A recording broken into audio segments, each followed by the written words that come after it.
watching Fox 35 News Plus, streaming on Fox Local. Well, good morning to you. Welcome into Fox 35 News Plus. I'm Garrett Wymer, and thanks for joining us on this Tuesday morning live on Fox Local and on YouTube. It is Veterans Day, and if you are a veteran or an active duty service member, thank you for your service. There are a lot of events going on here in Florida and across the country today. We're going to try to get you to several of those. Let me give you a live look right now in Orlando at the near the Red Tails Monument, near the Orlando Science Center. We are getting ready to see an event and a wreath-laying celebration there. We will listen in live on that coming up in just a little bit. Also want to get you to Washington, D.C., where they are holding their annual Bells of Peace ceremony. This is a ceremony that commemorates the end of World War I, honoring the nearly 5 million Americans who served in that war, more than 116,000 who died in World War I. You may know that Veterans Day was originally called Armistice Day, a date to mark the end of World War I. We are also standing by. This is a live look at Arlington National Cemetery, where we will see President Trump shortly lay a wreath at the tomb of the unknown soldier.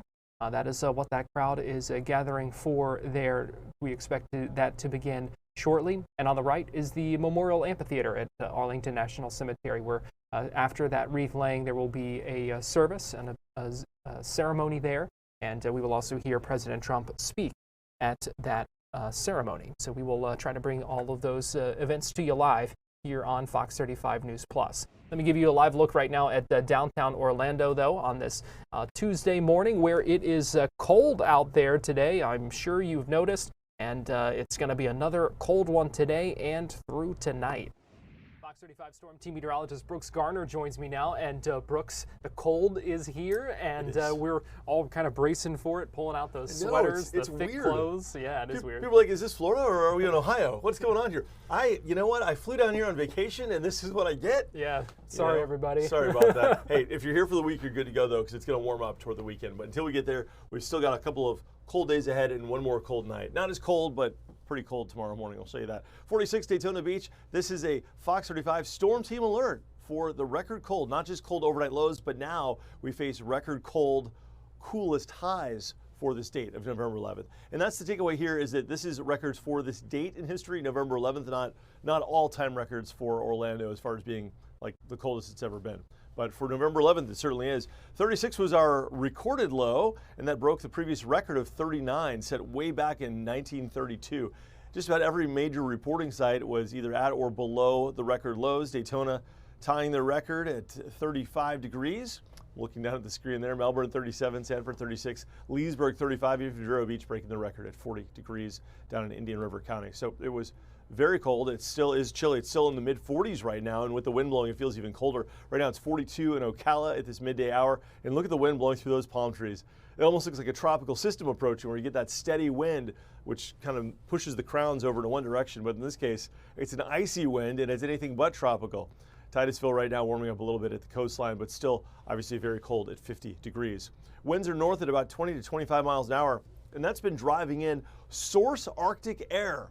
What I mean by that is that oftentimes when an Arctic system comes through, it kind of moderates as it does so. It starts to adopt sort of its environment that's around it. So we're surrounded by the Gulf and the Atlantic, two sources of humidity. And so oftentimes as dry air masses come down, they affect that character and become a little bit more humid. In this case, this came in with such oomph that it's just as dry as it was up north. And that's why when you step outside, the air feels like something you might experience if you stepped off of an airplane in Chicago this time of year, with dew points in the teens to 20s. There's still a wind chill factor at this midday hour in the 30s. Oh my goodness. Now the winds will calm down tonight, but that's going to lead to radiational cooling in our cold spots like Marion County, where Ocala is, and Alachua County, with a freeze expected. Wow, look at these temperatures. We're in the mid 40s right now. We're going to top out today at 57 in Orlando. That's extremely cold. Our previous record coolest high was 61 degrees. I mean, that's the case also in Leesburg and Sanford, also in Melbourne. So this is region-wide. And there is school today, despite it being a federal holiday, for the biggest school district in Central Florida, Orange County, including the city of Orlando, as well as Seminole County, Marion County, and Gilchrist County had a half day. But point being, as the kids come home from school, they're going to need to throw that jacket back on. Well, it is Veterans Day, but it's going to be cold. 57 degrees will be the high at 4, then cooling down into the 40s by dinner time and bedtime. Now, wake-up temperatures tomorrow will be below freezing once again for Ocala and for Gainesville. 36 in the Villages, 34 Bushnell. We've got frost advisories, some freeze warnings will be posted. For Orlando, it will be maybe a degree or two warmer. We're not going to have the wind, so the wind won't be as blustery, so it's not going to feel as cold tomorrow, but it still will be chilly to start. And we're going to warm things up tomorrow in the upper 60s. It's part of a big and wild warm-up. Yeah, that upper level polar vortex, which is the Arctic air, is going to recede back into Canada, allowing for a Pacific ridge of high pressure to develop. This moves in from the Pacific over Mexico and into the Gulf, and in doing so brings mild weather with it, with 80s making a return this weekend. Yes, here it is, sunshine. 70s, it'll feel like springtime as we head into Thursday and Friday. It sounds cheesy, but you're going to kind of like smell, once again, the smells of Florida. The good smells, not the bad, not the bad smells. I should very much specify, because if you know Florida, you know that you got to drive around with a little recycle air thing on because of all the nice sulfur smells. But we're back to the 80s for Sunday and Monday. Just park yourself next to a flowering tree if there are any. But yeah, so Garrett, talk about a wild swing. We go from record-breaking 50s to just spectacular 80s, and that's not far from normal. 79 is our typical high, so 81 is within the realm of normality, and also sanity, I'd say. Yeah, it's definitely a roller coaster to be this cold, and then having that warm up. That's for sure. Now let's talk. You talked about the potential for some frost in our area. We didn't really see that in the Orlando area last night, but something we could see tonight. Yeah, despite the really cold temperatures with our low of 36 in Orlando, we did not catch frost because the wind was blowing. And so when wind blows, that stops frost formation. Now, if there was like a protected nook, I don't know, like in a little dip between the woods, like there could have been some frost. But tonight, with the winds being lower and temperatures dipping into the mid-30s in a lot more spots, that could allow for some frost to develop, especially north and west of Orlando, like the Villages, Leesburg, Claremont, in those lower spots. And then it'll be a downright freeze in Ocala. It'll be probably cooler tonight in Ocala than it was last night. It felt colder in Ocala because the wind was blowing, so it felt like it was in the low 20s. But the actual temperature was like 32 for the lowest. But it looks like tonight we're going to actually dip to about 30. So it's going to be a pretty legitimate freeze. So plants. Plants. If you haven't brought them inside, you'll need to cover them up. The thing about the plants as of now, it's kind of like a wash because it was so windy. It was called an advection freeze. Advection is when air goes from one point to another. You know how there's convection when air rises? Well, advection is like it goes horizontally from one direction to another. So the air was advecting from Ohio to Florida, and it was moving. And so even if you were to cover your plants last night, if you experienced freezing temperatures, because the air was moving, covering the plants was doing nothing because it just blows right under that blanket. But tonight, in theory, like let's say hypothetically you put your plants back out on the porch or whatever, potted plants, you could cover them up to protect them because there won't be the wind to worry about. Okay, good to know. So it's kind of a subtlety there, but it's important for farmers. There's a lot of strawberries and stuff like that growing right now. Yeah, good to know. Fox 35 Storm Team Meteorologist Brooks Garner, we appreciate you joining us. You got it. Thanks, Garrett. We're going to take a quick break here on Fox 35 News Plus, but we'll be right back after this.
You're watching Fox 35 News Plus, streaming on Fox Local.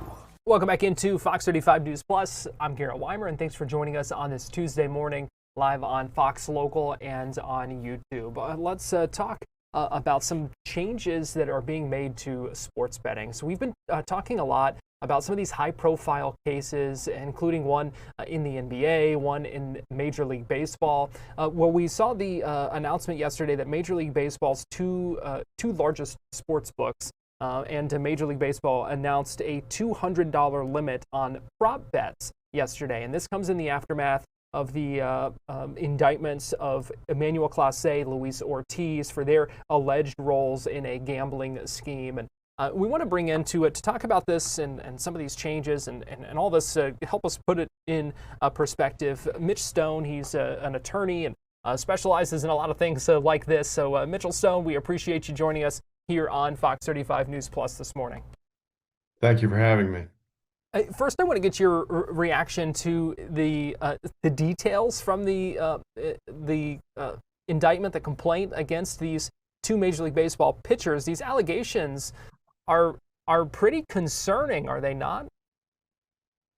Without question. I mean, the problem with sports gambling is if there's ever any fixes, it ruins both sides of it. So the gambling community doesn't want to participate because they think the fix is in, and obviously the house, the people running the gambling sites and the actual bets, they obviously don't want fixes in because they're obviously getting the short end of that. So it really has a dramatic impact on gambling as a whole, but it also has a lot of impact on the value of sports entertainment as well, for obvious reasons. Yeah, and according to these court documents, they say gamblers made about $450,000 from the bets. The pitchers were accused of telling these bettors what pitches were going to be thrown. And now some of these changes are going to include a ban on individual pitch bets from being included in parlays. Your reaction to some of those changes that were just announced? I mean, it seems kind of obvious. You would not think that a professional athlete making millions of dollars for doing what they do best, which is playing the game, would engage in anything of this nature because it just seems so counterintuitive. The amount of money that can be made in these type of bets is very, for the most part, limited compared to what their salaries are in these sports. But obviously people have a breaking point, and this didn't seem like a lot. 15,000 here, 5,000 there, just doesn't seem like a lot. It seems like maybe they were doing it more for a individual or to help that person out. $450,000 in prop bets is a lot of money to be made, but at the same time, you would think that an athlete who has spent his life trying to perfect his talent would not compromise that. The prop bets are something we've really seen kind of go under the microscope lately, with a lot of calls for changes to those because of the ability, the kind of increased ability for something like that to be manipulated. That's true. I mean, when you're thinking about it, every play, every pitch in this instance could be bet on. So the speed of the pitch, whether it was going to be a ball or a strike, if the individual who's throwing that pitch knows that if they throw a slider versus a fastball, then it's going to benefit the person placing that prop bet, and they're going to get a piece of it. Maybe they'll do that. That's what this indictment seems to suggest. And with all of the tracking with video and with everything that can be done now by your basic internet sleuth, they can really kind of break down whether that pitch was legitimate or not.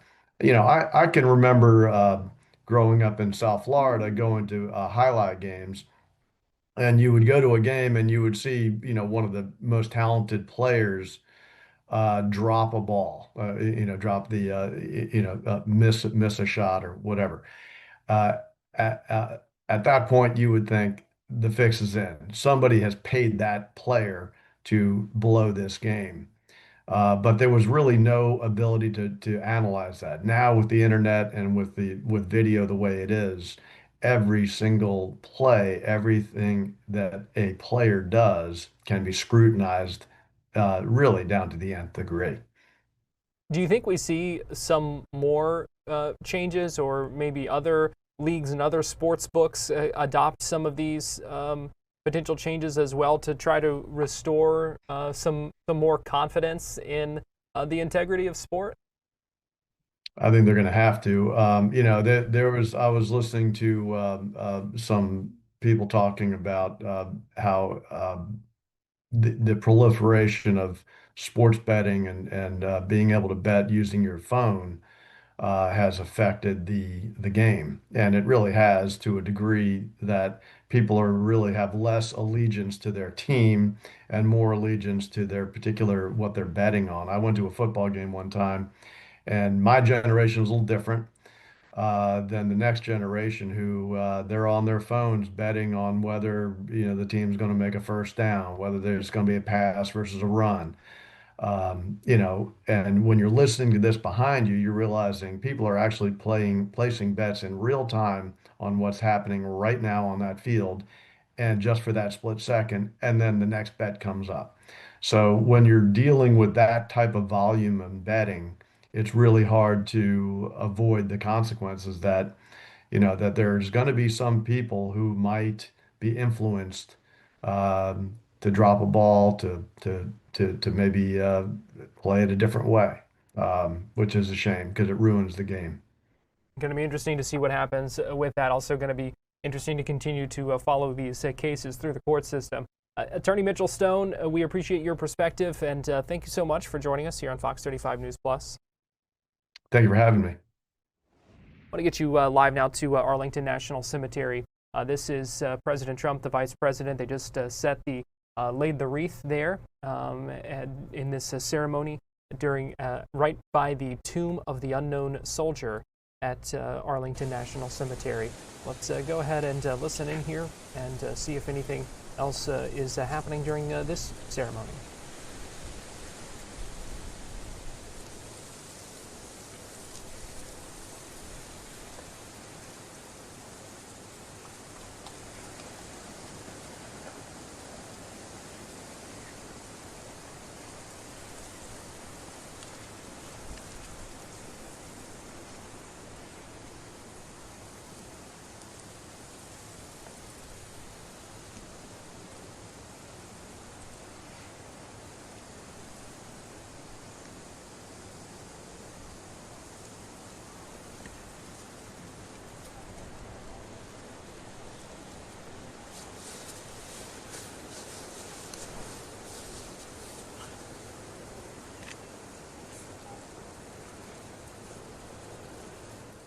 President Trump and the Vice President walking off after laying a wreath at the tomb of the unknown soldier.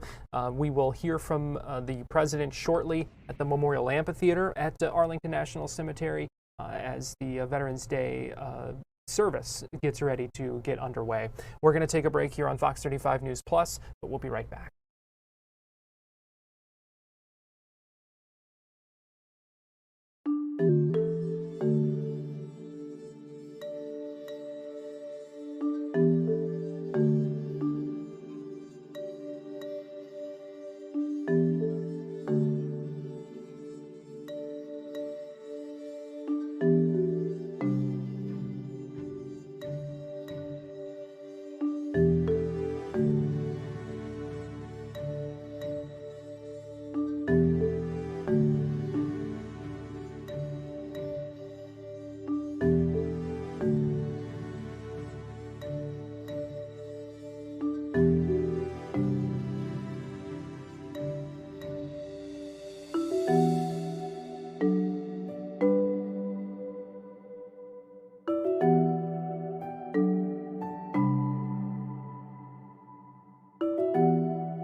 You're watching Fox 35 News Plus, streaming on Fox Local. Welcome back into Fox 35 News Plus. Garrett Wymer here, and thanks for joining us on this Tuesday morning live on Fox Local and on YouTube. I want to give you a live look right now at the Memorial Amphitheater at Arlington National Cemetery, where we are waiting to hear from President Donald Trump, expected to speak at that event here any minute now. We will bring that to you, his remarks to you when it begins. Also a live look in Washington, D.C. at the Bells of Peace ceremony, commemorating the end of World War I, which was the original reason for this holiday, once known as Armistice Day. And this is a live look right now at Lock Haven Park in Orlando, where we are seeing a ceremony right now to honor veterans on this Veterans Day. In fact, let's go ahead and listen in. We grew up in New Jersey and figured it was good to see what the left coast was like. My father's last words to us were, be the best Marines you could be, and remember that you were Robinsons. Now, one thing everyone is told when you join the military, don't volunteer for everything, but I was gung-ho and volunteered for everything. My MOS, military occupational specialty, was 1371 combat engineer. I was one of 5 engineers attached to Force Recon as part of their demolition team during advanced training. We once worked with the Navy SEALs in an exercise in Coronel Island, San Diego, in which we tragically lost 2 men. After that, I picked up a top secret clearance and was stationed in the Philippines, attached to a separate guard company, Subic Bay, guarding the largest ammunition depot supplying Vietnam. My twin brother Ray was stationed on The Rock, Okinawa, Japan. On May 1975, I took part in Operation New Life, helping refugees, what we then called boat people, fleeing South Vietnam after the fall of Saigon, which is known as Black April. One thing that distinguishes the Marine Corps from every other branch in the every other branch in the military, that every Marine is a rifleman first. I took pride in tying the rifle range record in the Philippines, scoring a 239 out of a possible 250, and the Marines use yards, not meters. All of my inspections were rated noteworthy and outstanding. I earned meritorious promotions to corporal and sergeant, the latter given by battalion commander during a full inspection. I took great pride in being a Marine, in camaraderie and the brotherhood and excellence expected in us. I served with some of the greatest Marines from all cultures and races. In closing, with what my dad taught me, you have to do the work. There's no easy way. And there's only one way, the right way. The difference between ordinary and extraordinary is the extra in front of ordinary. Excelling in the Marine Corps convinced me that I could excel in anything I put my mind to in life. As far as the Corps, I don't miss the circus too much these days, but I damn sure miss the clowns.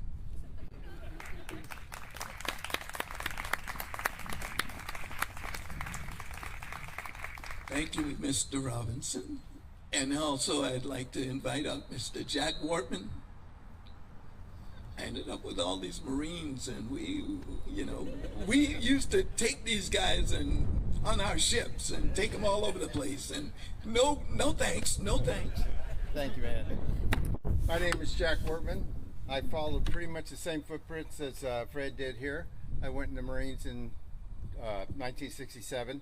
I was off the farm, did not want to be a farmer anymore, and I went in to get the VA benefits behind me, which is something I think that they don't tell the young people about enough. Did my 4 years, went around Hanson, was with supported the 26th Marines up in Quezon, and got out after 4 years, used the VA to go to flight school and get my 4-year degree. And I got with a major airline, Northwest at the time, which was a relatively unknown international airline. Turned out to be the most financial airline in the world. And I went from being a second officer, flight engineer, to captain in 5 years, flying international. One of my high points was flying the troops over to the Middle East for the Gulf War. And I remember standing at the door and watching these young men coming off the airplane, and I was thinking how young they were. And it took me back to a time in California when I was getting on my airplane to go overseas, and I had a flight attendant crying because she said I looked like her 13-year-old brother, which we did. We all looked young then. But the military has been a great thing for me. I would not have been able to go to flight school or afford college living on a farm, and this gave me the opportunity to improve my lot in life. So any young people that are thinking about the military, do your research, learn what it's all about, know what you want when you go in, and the military will take care of you. Thank you.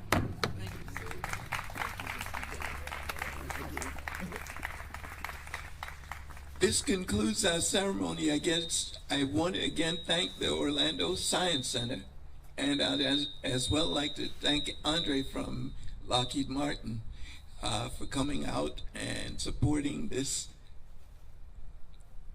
particular day every year now has become so special. Again, we thank the Red Tail pilots and all those who have contributed to making this country work. And all we could do is try to make it better. I remember this Red Tail pilot once told me, he said, you know, America's not broke.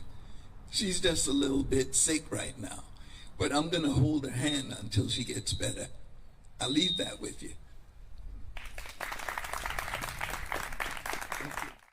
Ceremony in Orlando wrapping up at the Orlando Science Center. Where they actually had this is right by the Red Tails Monument out there at Lock Haven Park, and it's a monument that honors the Tuskegee Airmen's 332nd Fighter Group. You saw the gentleman with the hat that said Tuskegee Airmen on it as well.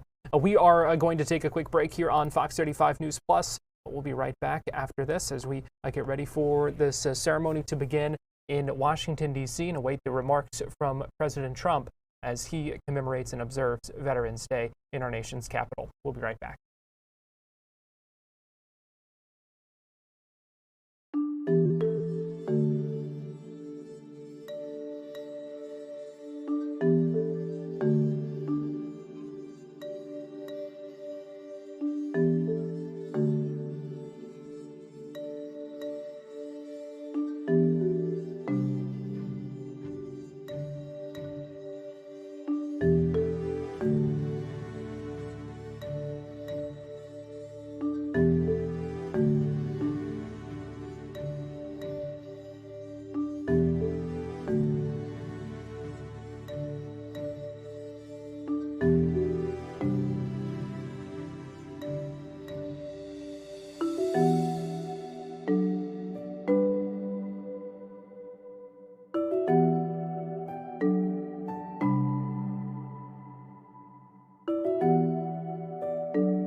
You're watching Fox 35 News Plus, streaming on Fox Local.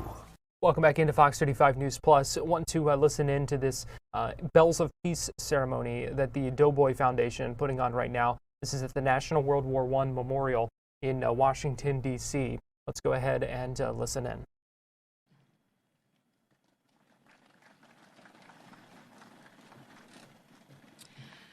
The Doughboy Foundation's AEF Brass Quintet will now perform Invercargill March, but first, a little bit of history. This piece of music was composed in 1901 by Alex Lithgow as a dance-type tune for a symphonic band. He dedicated the piece to and named it after his childhood hometown of Invercargill, the southernmost city in New Zealand. 7 years later, he rearranged the tune into a brass band march, and it was performed the next year at the Invercargill National Brass Band Contest. The tune languished in New Zealand, but was eventually published and played in the United States. However, it was the Gallipoli campaign during World War I that made this piece of music famous. In 1960, 16 British bands leading the first parade for Gallipoli veterans were looking for a tune to represent the Anzac troops and selected this piece of music. It became known as the Gallipoli tune, and its popularity increased instantly. It has remained a popular and frequently used march ever since. According to the International Military Music Society, this march is said to be the most played music of New Zealand origin worldwide.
Thank you.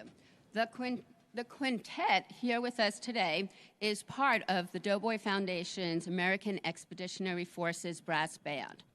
This band originated as General Pershing's band in France during World War I, eventually becoming the United States Army Band here in Washington, D.C., known as Pershing's Own. The rest of our brass band at this very minute is in New York City, participating in a wreath-laying ceremony at Madison Square Park, and will lead the New York City Veterans Day Parade. Our next speaker is Commodore Blair Gerritsen, New Zealand's defense attaché. The self-professed country boy from Nelson, he moved to Auckland to join the Navy and hasn't looked back. When he reflected on his lengthy military career, the Commodore said, "It was supposed to be a couple of years, and it has turned into this amazing experience. It's been a fantastic ride, so I never got off." During his career, the Commodore commanded ships, led global operations, and worked in defense intelligence. Prior to his arrival in D.C., he served as the defense advisor in Canberra at the New Zealand High Commission. The Commodore aims to, quote, "bring New Zealand's voice and unique way of seeing things to the international stage. We're never going to bring mass to any operation, but we bring great people and New Zealand's Defence Force's well-earned reputation. Commodore Gerritsen.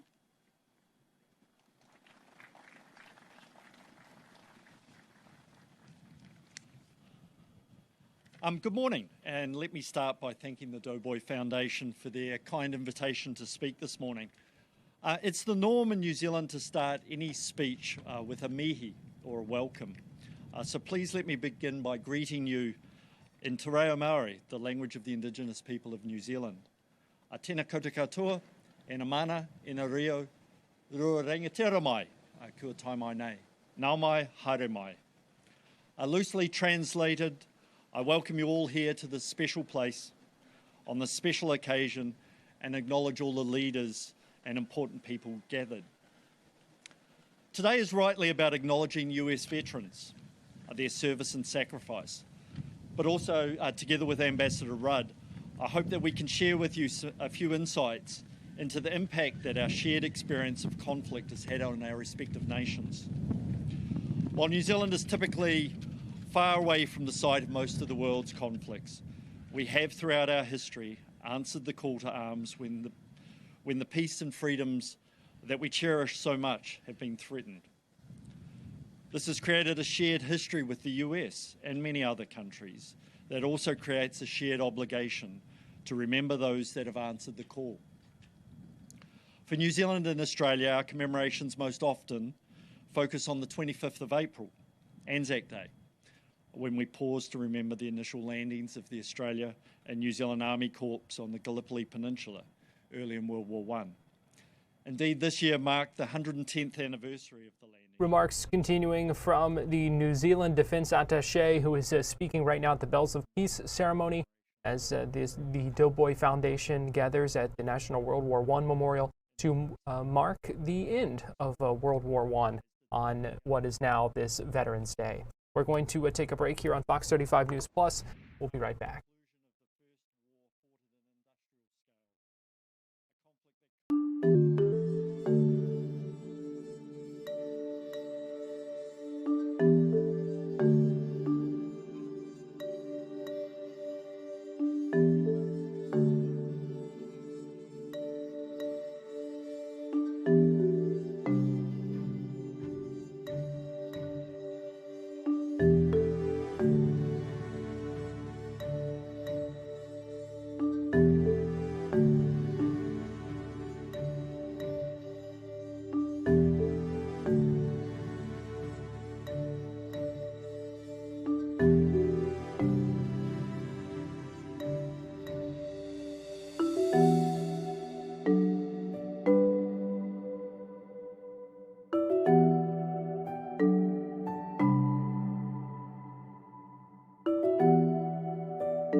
You're watching Fox 35 News Plus, streaming on Fox Local.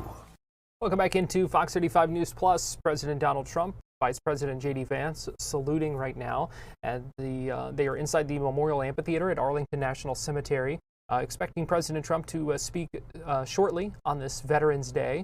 Right now, or at least just a moment ago, I believe it's still going on, we were hearing the military songs for each branch of the military Let's go ahead and listen in as this ceremony gets underway at Arlington National Cemetery in Northern Virginia, Washington, D.C.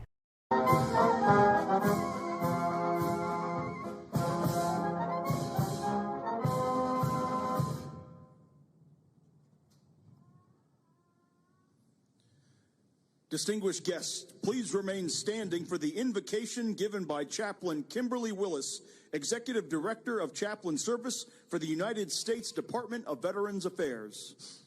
Good morning. Let us pray.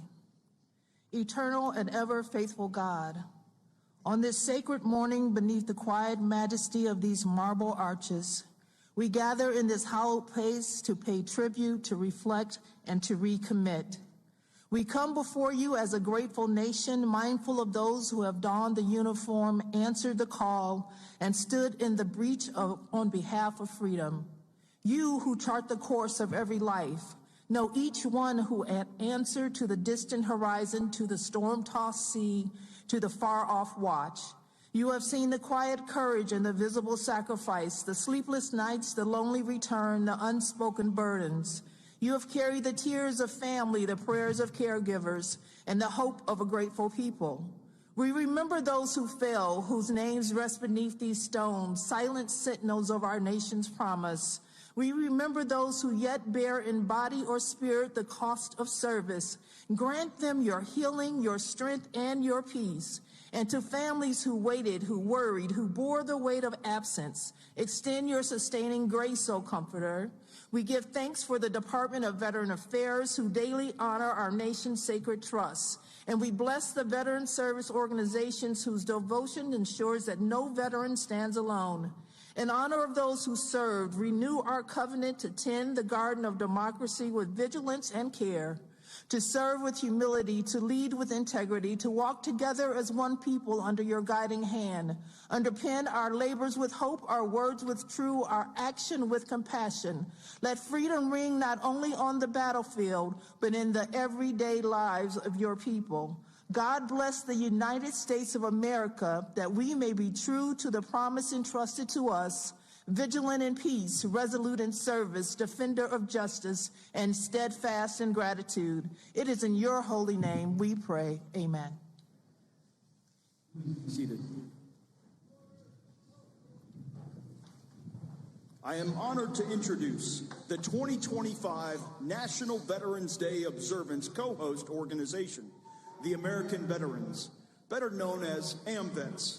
The organization began in 1944 when 18 World War II veterans met in Kansas City, Missouri to form the American Veterans of World War II. Just 3 years later, President Harry S. Truman signed Public Law 216, making AMVETS the first World War II veterans group chartered by Congress. Over the decades, its charter expanded to include those who served in every era from World War II to today, including members of the National Guard and Reserves. Today, AMVETS focuses on critical veterans issues such as mental health, suicide prevention, and ensuring women veterans receive equal recognition and opportunities. Representing AMVETS today is National Commander Paul Shipley, a U.S. Army combat veteran who served from 2004 to 2014, including a deployment to Iraq. Commander Shipley is the first post 9/11 veteran and one of the youngest leaders in AMVETS' 80-year history.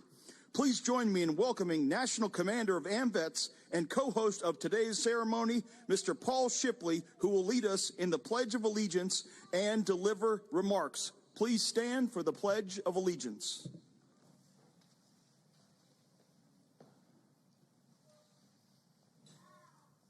I pledge allegiance to the flag of the United States of America and to the republic for which it stands, one nation, under God, indivisible, with liberty and justice for all.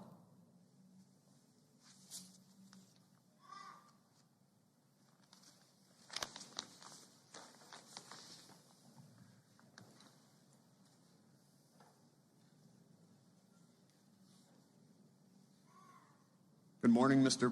President, Mr. Vice President, Secretary Collins, and distinguished leaders of the veteran service organizations of the United States of America. Good morning and happy Veterans Day. Today, as we gather at this hallowed ground at Arlington. Listening into this ceremony at Arlington National Cemetery, but I want to take us briefly back to the National World War I Memorial as they do the tolling of the bells. Let's listen in.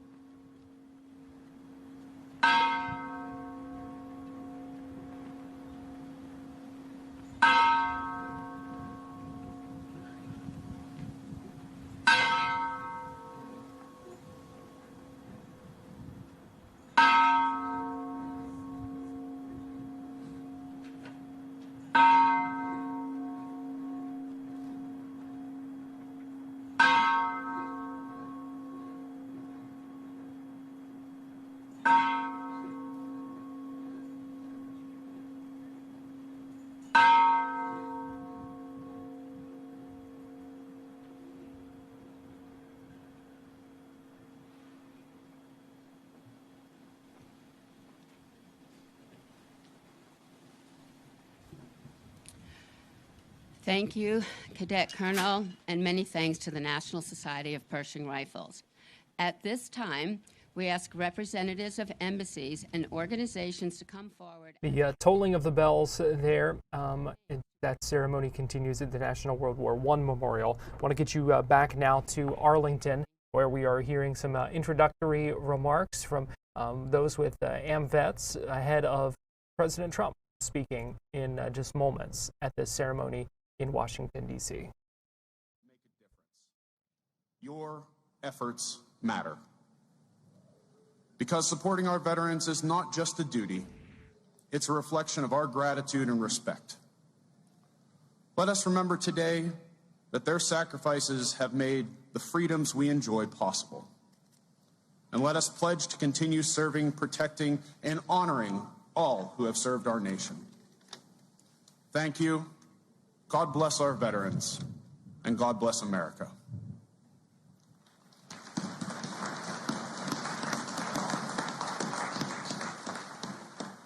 It is now my humble honor to introduce the 12th Secretary of the Department of Veterans Affairs. Secretary Doug Collins is an accomplished attorney with more than a decade of legislative experience representing the people of Georgia in the state legislature and later the U.S. House of Representatives.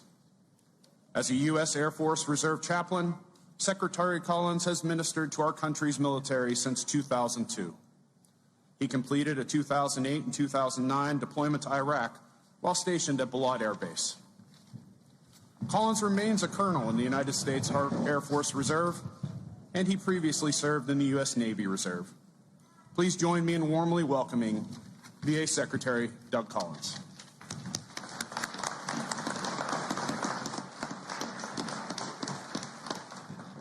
Good morning, everyone. Mr. President, Mr. Vice President, all of the VSOs, all of our veteran staff here today, and welcome you to a place in which we honor our veterans, those who have served.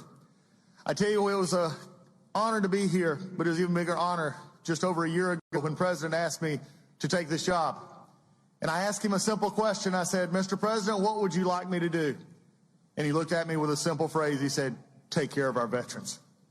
I tell all the rest of the cabinet, I've got the best job in the world because I get to take care of the best people in the world, the veterans of the United States of America.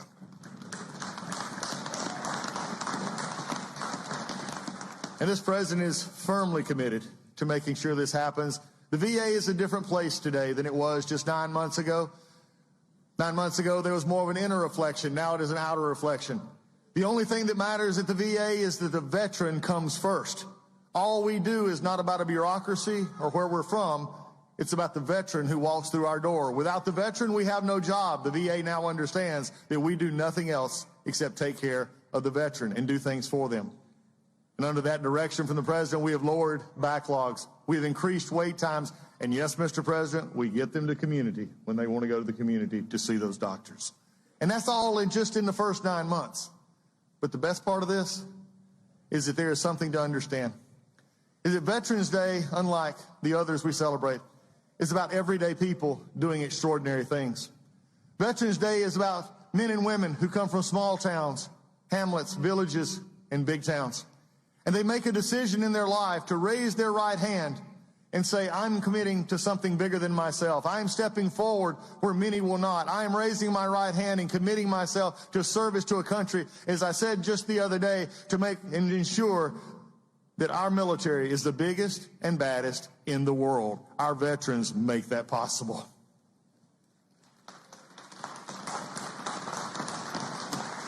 It comes from people all over, as I served with in Iraq. What I love about Veterans Day is it tells the story of a young girl. She was in her early 20s. I met her on the fields in a wind just like this in the desert of Iraq. She had showed up late, and I was on the night chaplain run, and I'd always saw everybody else, but I didn't recognize her. And I walked up to the gate, and she said, I said, where have you been? And I said, I haven't seen you here. She said, sir, I'm a little bit late deploying with my troops. I said, well, what was the reason? And I figured, I said, you could, I figured, why are you coming in 3 or 4 weeks later? She said, well, sir, just about 2 months ago, I had my daughter. And I looked at her and I said, and you came anyway. I said, you know, you could probably got a deferment of that. She said, no, sir. She said, I'd go where my troops go. I go where they go. And that for the rest of the time I was there, we shared pictures of one growing up, a little one taking first crawls and moves and sharing it in the night sky over Iraq. That is a veteran who serves because they want to serve others. I remember an A1C who was on deployment. He came back and he said, I am now making big money. He said, I can actually help my family and I can buy Christmas presents for those that didn't get any last year. It's about the stories of those as a young man, and just a little bit young because he's in his 80s, at one of our VA hospitals in hospice, who I walked in on him just the other day, and he was playing on a keyboard, Just a Closer Walk with Thee. Veterans Day is about veterans that were not special necessarily when they came up, but they saw a vision and a calling, and they said, I want to be a part of our armed services. So when they raised their hand, they made a choice to become one of our favorite in the world, and that is a veteran who serves this country. So as we come to this day of service, this day of happy Thanksgiving for people who are willing to serve, I would just have one word from the half of this administration, and I want everyone to hear it clearly, whether you're in the media, Congress, or anywhere else. I'm a little bit tired of people saying that veterans keep getting stuff. No, veterans do not get anything from this country. They have earned everything that they are getting, and I am committed to making sure they will always have that from this administration and this VA, and that is my promise and this president's promise to you. And with that, it is my honor to introduce to you a father, a husband, and yes, for those in the audience, a Marine. Oh, come on, Marines. There we go. My Marines ain't letting me down on this one, because now I get to introduce the great Vice President of the United States. It is his honor. It is his Marine, and I'm making him wait just a minute. It is Mr. Vice President. He is ready to hear.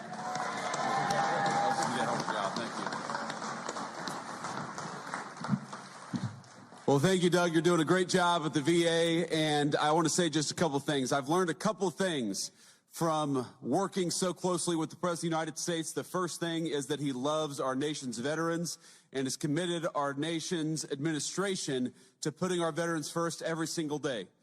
And the second thing I've learned about the President of the United States is that he really hates when somebody who's speaking before him goes on for too long. And so with that in mind, I have prepared a very brief and very inspiring 1 hour and 45-minute speech on this beautiful Veterans Day out here in the cold. But let me just give 3 very brief messages. First, to our nation's veterans, thank you. Thank you for serving and sacrificing. We've all got so many good stories of people that we served with over the years. During my 4 years in the Marine Corps, I met the very best of America. People who are willing to put on a uniform and risk their lives for their entire country. Just yesterday morning, I met people who lost limbs, who lost very, very important family members, who lost their psychological health, going out there and serving the United States of America. So whether you gave a little bit or whether you gave a lot, every single person who put on the uniform of this nation deserves our gratitude on this day especially, but every day. And so from the Vice President and the entire administration to our nation's veterans, thank you for your service, thank you for your sacrifice, and thank you for making us proud every single day.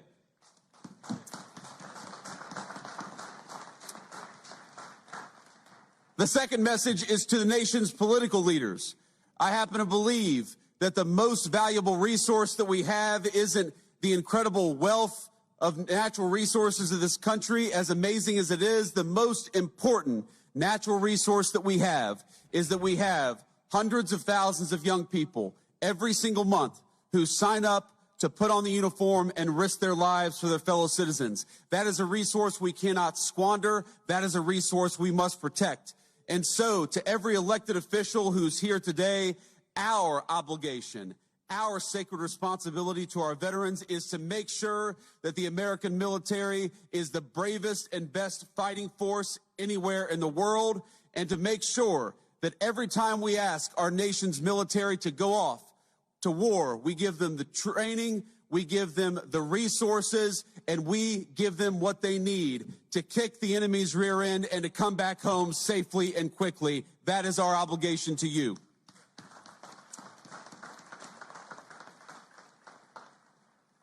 And my third and final message to the American people, I'm asked all the time how to best honor our veterans. And this day in particular gives you an opportunity, and it doesn't have to be difficult and it doesn't have to be complicated. If you find yourself at a restaurant this evening and you see somebody wearing a uniform, buy them a meal if you're able, or buy them a beer. If you see a veteran of our nation's armed forces, if you know somebody in your family, give them a call and say thank you. I heard already this morning from my mother-in-law who sent me a message early California time, and it touched my heart. Just knowing that we have loved ones who recognize our service, who care about it, and who care enough to go out and say thank you. So to the American people, if we want to keep on ensuring that the very best and brightest sign up for our military, the very best way to do it is to make sure that the veterans know that we are grateful to them. And so it's with great pride that I am introducing a man who is proud of our veterans, who fights every single day for the veterans, and who is proud to be the Commander-in-Chief of the United States Armed Forces, President Donald J. Trump.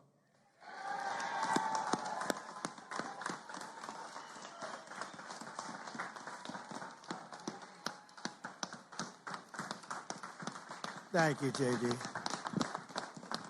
Thank you very much to our great Vice President. It was a good decision I made. This morning on these hallowed grounds where generations of American heroes rest in eternal glory, we gather to fulfill the sacred duty of every free man and woman. On Veterans Day, we honor those who have worn the uniform, who have borne the battle, who have stood to watch, and whose ranks have formed the mighty wall of flesh and blood, bravery and devotion that has defended our freedom for 250 years. Today, to every veteran, we love our veterans, we say the words too often left unsaid. Thank you for your service. Thank you very much.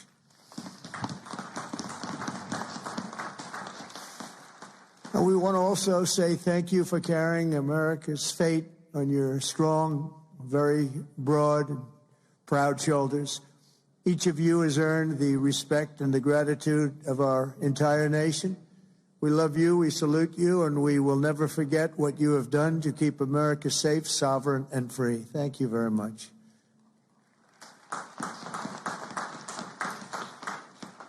And we're also honored to be joined by a great man. He will go down as a great man someday. Speaker Mike Johnson. Speaker. Wherever you may be, Speaker. We love you, Speaker. There he is, right there. Good. Got a good location.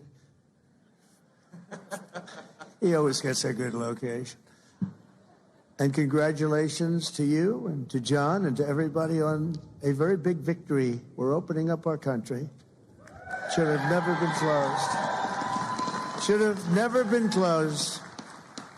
I want to thank Secretary Doug Collins, who's outstanding, just done a fantastic job for the veterans. We have a 92% approval rating. We took that up from 38% from a certain previous administration that we won't mention. Also, Secretary of War, we like the sound of that better than the other. Secretary Pete Hegseth. Pete, thank you very much. Thank you, Pete. Great job. Our great Attorney General, Pam Bondi. Pam, thank you very much. Thank you. Secretary Doug Burgum. Doug, thank you. Thank you very much for being here, Doug. The #1 energy person anywhere in the world, acknowledged. I was amazed that he took the job, and he did it without hesitation. What he gave up, what Doug gave up, what all of them gave up, nobody would ever know, but Secretary Chris Wright, #1 anywhere in the world, acknowledged. And drill, baby, drill, Chris, right? Drill, baby, drill. The energy prices are way down, and they're going further. Secretary Linda McMahon, education, moving education back to the states, Linda, right? Getting it back to the states where it belongs. Secretary Lori Chavez DeReamer, thank you, Lori, very much. Director Russ Vogt. Director, thank you. What a good job he's doing. Cutting, but fairly cutting. Director Tulsi Gabbard. Thank you, Director. Ambassador Jameson Greer, what a job he's done. We've taken in trillions of dollars in tariffs, and we want to keep it that way. It's been good for our country, I can tell you, including national security. General Dan Kane. General, thank you. He's a real general. And congratulations on wiping out the nuclear capability of Iran in about a matter of seconds once they got there. They traveled a total of 37 hours, but once they got there, they were very quick. And also to many other very distinguished guests. We have an amazing group of people. I'd like to name every one of you, but I think a lot of people would be upset. It's a little cold. The pages of American history are filled with the tales of titans, icons, innovators, and trailblazers who built this country into the greatest, most ambitious, and most prosperous nation the world has ever seen. And we brought it to new levels. I'll tell you, we were going in that direction for a period of time, but we've never been hotter than we are right now. This is the hottest country anywhere in the world. Yet every captain of industry, every pioneer of science, and every star whose brilliance has lit up the lights of Broadway all share one thing in common. They only had the chance to soar because the veterans had the courage to serve. They took care of those people. They took care of all the stars. The stars that you read about wouldn't be here without our veterans. Everything we have, everything our country has achieved has been purchased by the muscle, spine, and steel of the United States military. We owe it all to the fierce and noble men and women of the Army, the Navy, the Air Force, Space Force, Coast Guard, and the United States Marines. Here's a guy. Our service members, our own words, are the greatest possible tribute to their immortal valor. Shortly before the Battle of Bull Run, Major Sullivan Ballou of Rhode Island became a big name, didn't he? Wrote to his dear wife, Sarah. He said, "I know how great a debt we owe to those who went before us," he said. "And I'm willing, perfectly willing, darling, to lay down all my joys of this life to help maintain this government and to pay that debt." Just 1 week later, Major Ballou did just that. He gave his life to save our country. On the night before he jumped into the dark skies over Normandy on D-Day, Colonel Bull Wolverton knelt with his men in prayer. "Dear God," he said, "we ask only this, that if we die, we must die, and we as men would die without complaining, without pleading, and safe in the feeling that we have done our best for what we believed was right. We must do what is right. Colonel Wolverton, too, died for us so bravely in battle. Today we remember with overwhelming gratitude the more than 1 million American service members who have made the supreme sacrifice and laid down their lives for the good old USA. Generation after generation, America's warriors have left behind the comforts of home and family to face violence, evil, and death so that our families could know joy, goodness, and peace. We honor them so strongly. Our heroes have lived through unthinkable nightmares so we could live the American dream, and the American dream is coming back again, stronger than ever before, and you'll see that as the next few years evolve. They have volunteered to give their last breaths to all of us so that we could breathe free, and today we know without any doubt in our hearts that after 2.5 centuries, America stands tall because America's veterans stood so strong. And soon our country will be stronger than ever before. The American veteran has forged a legacy of gallantry and daring without parallel in human history.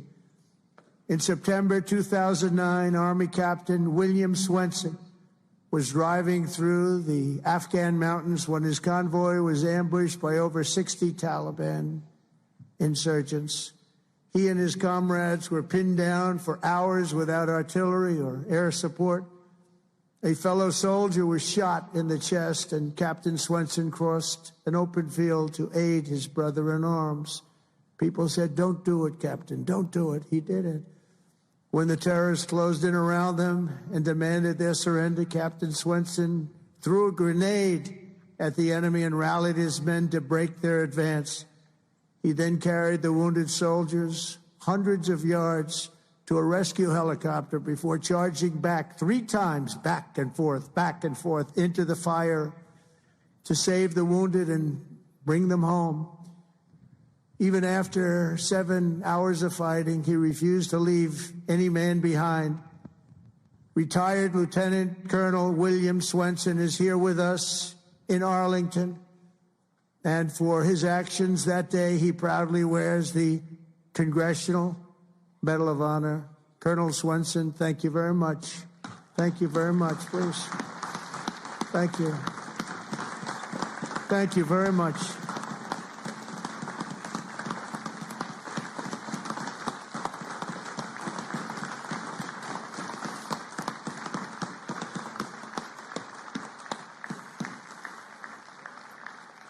The ultimate honor. Thank you. Another person who shows the Medal of the American Veteran is Dale Stovall. As an Air Force helicopter pilot in Vietnam, Captain Stovall was assigned to rescue a downed American airman deep in hostile territory. Despite the extreme peril, Captain Stovall took off in his HH-53C helicopter and soon came under intense fire, forcing him to turn back. But the captain refused to abandon his mission. The next day, he willingly plunged back into the danger while taking fire from all directions. He didn't have a chance, he felt, but he said, "I got to do it." He rescued the downed American pilot who had been stranded on the ground for 23 days and brought him back home alive, completing the deepest rescue behind enemy lines in the entire Vietnam War. For this and 11 other harrowing rescues, he was a brave guy. Dale received the famous Air Force Cross and the Distinguished Flying Cross and 2 Silver Stars, making him the 4th most combat decorated Air Force Academy grad of all time.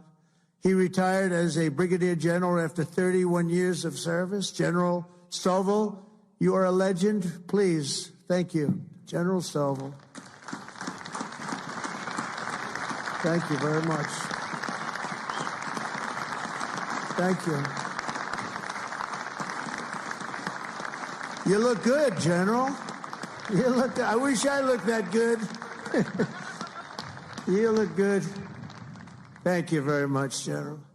America's warriors never quit, never surrender. They fight, fight, fight, and they Win, win, win. That's what we do. We win battles.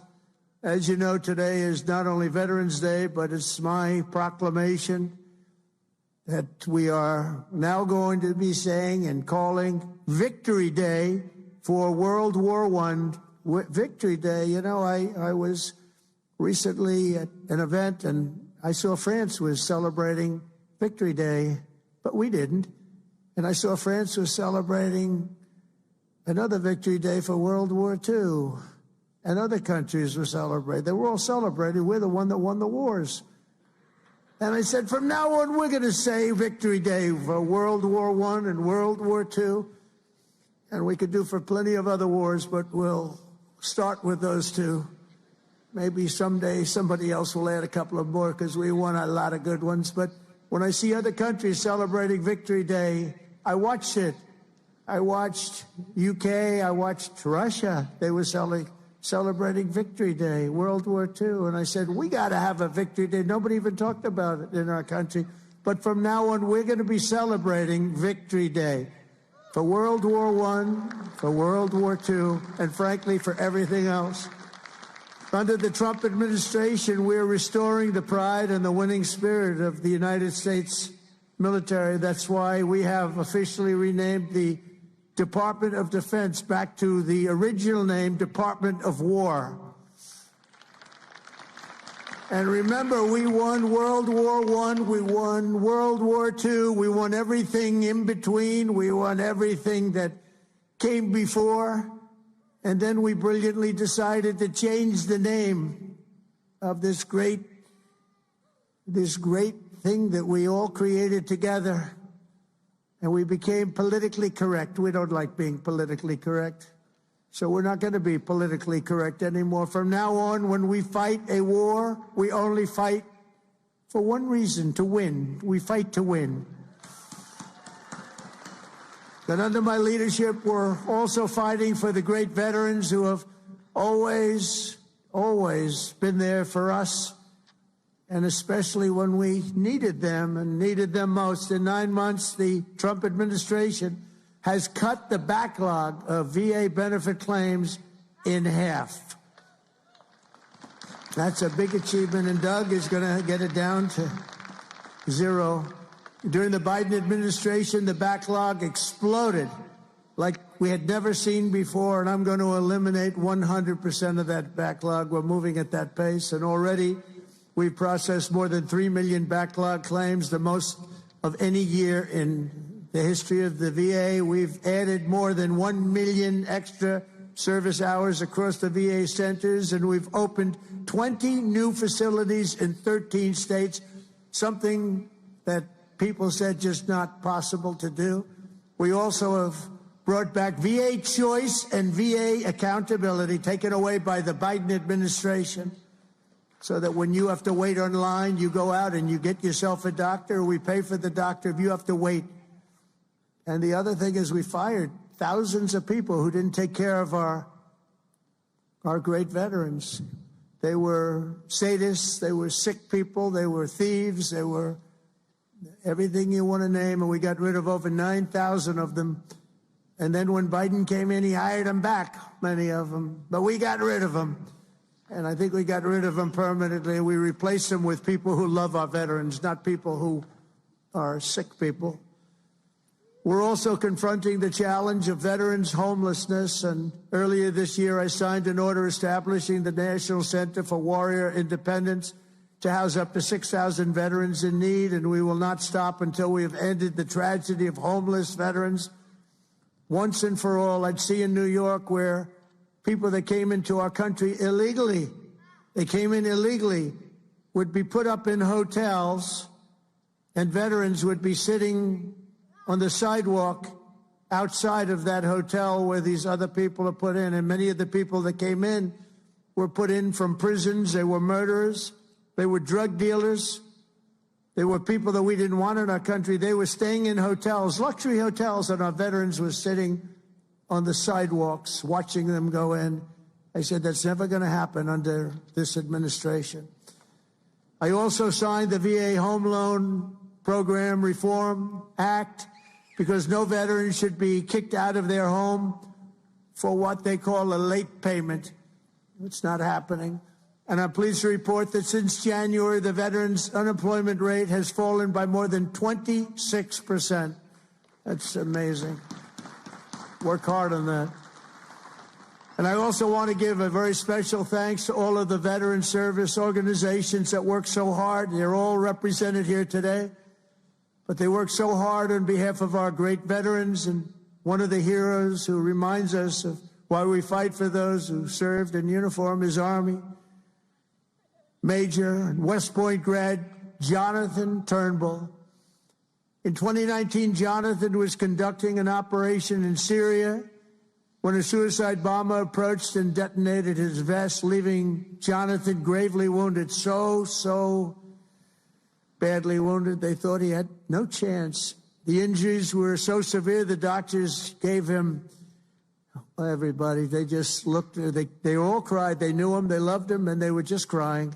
They said, no chance. He was resuscitated 3 separate times, and he underwent 22 surgeries, but he refused to give up. He wanted to live. He loved his country. He loved his family. He wanted to live. He was going through hell.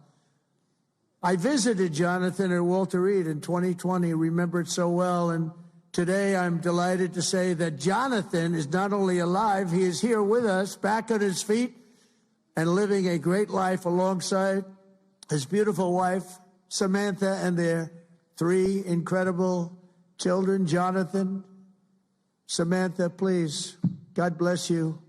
God bless you. Thank you. Where are you? There he is. There he is. Beautiful. Thank you very much. Thank you. You're a tough guy. You're a tough one. Nobody could have gone through what you went through. He's doing good, isn't he, huh, Samantha? Thank you very much, both.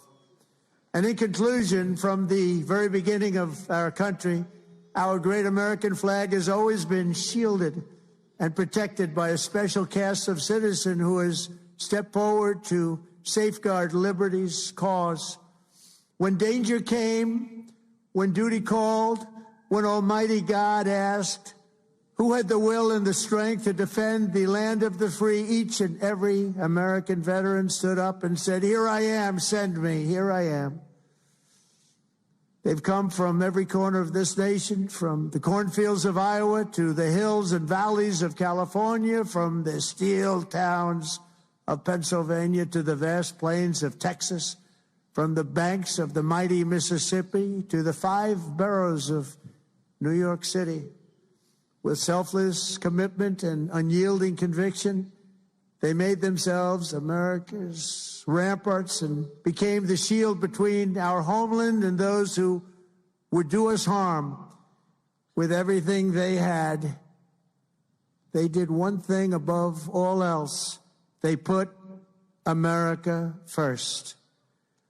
On the decks of destroyers, beneath the thunder of cannon fire, in the cockpits of our beautiful B-2 bombers. Aren't they beautiful now? We respect them so much.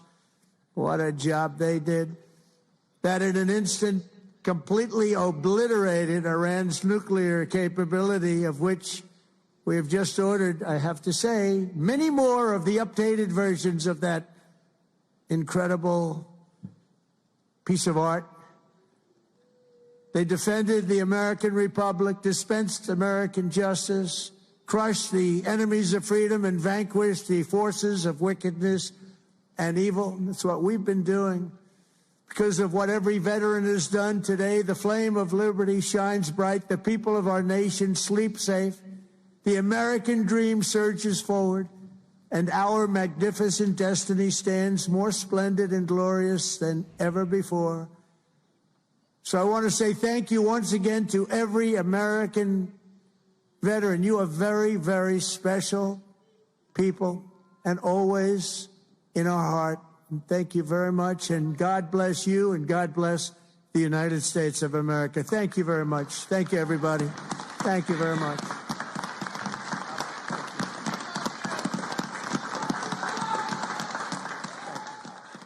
President Trump wrapping up his Veterans Day remarks at the ceremony at Arlington National Cemetery, where he spoke, thanking veterans and sharing some stories of bravery and service and sacrifice as well.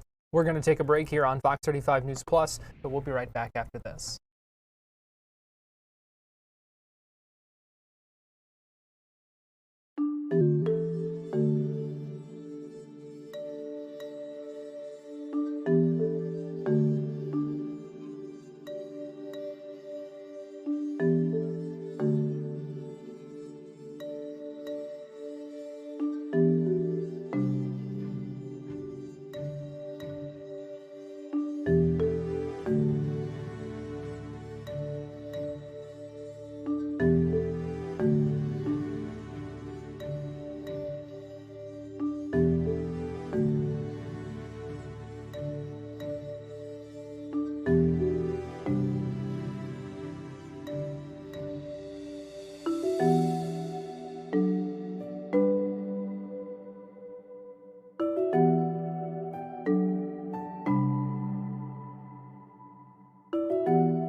You're watching Fox 35 News Plus, streaming on Fox Local.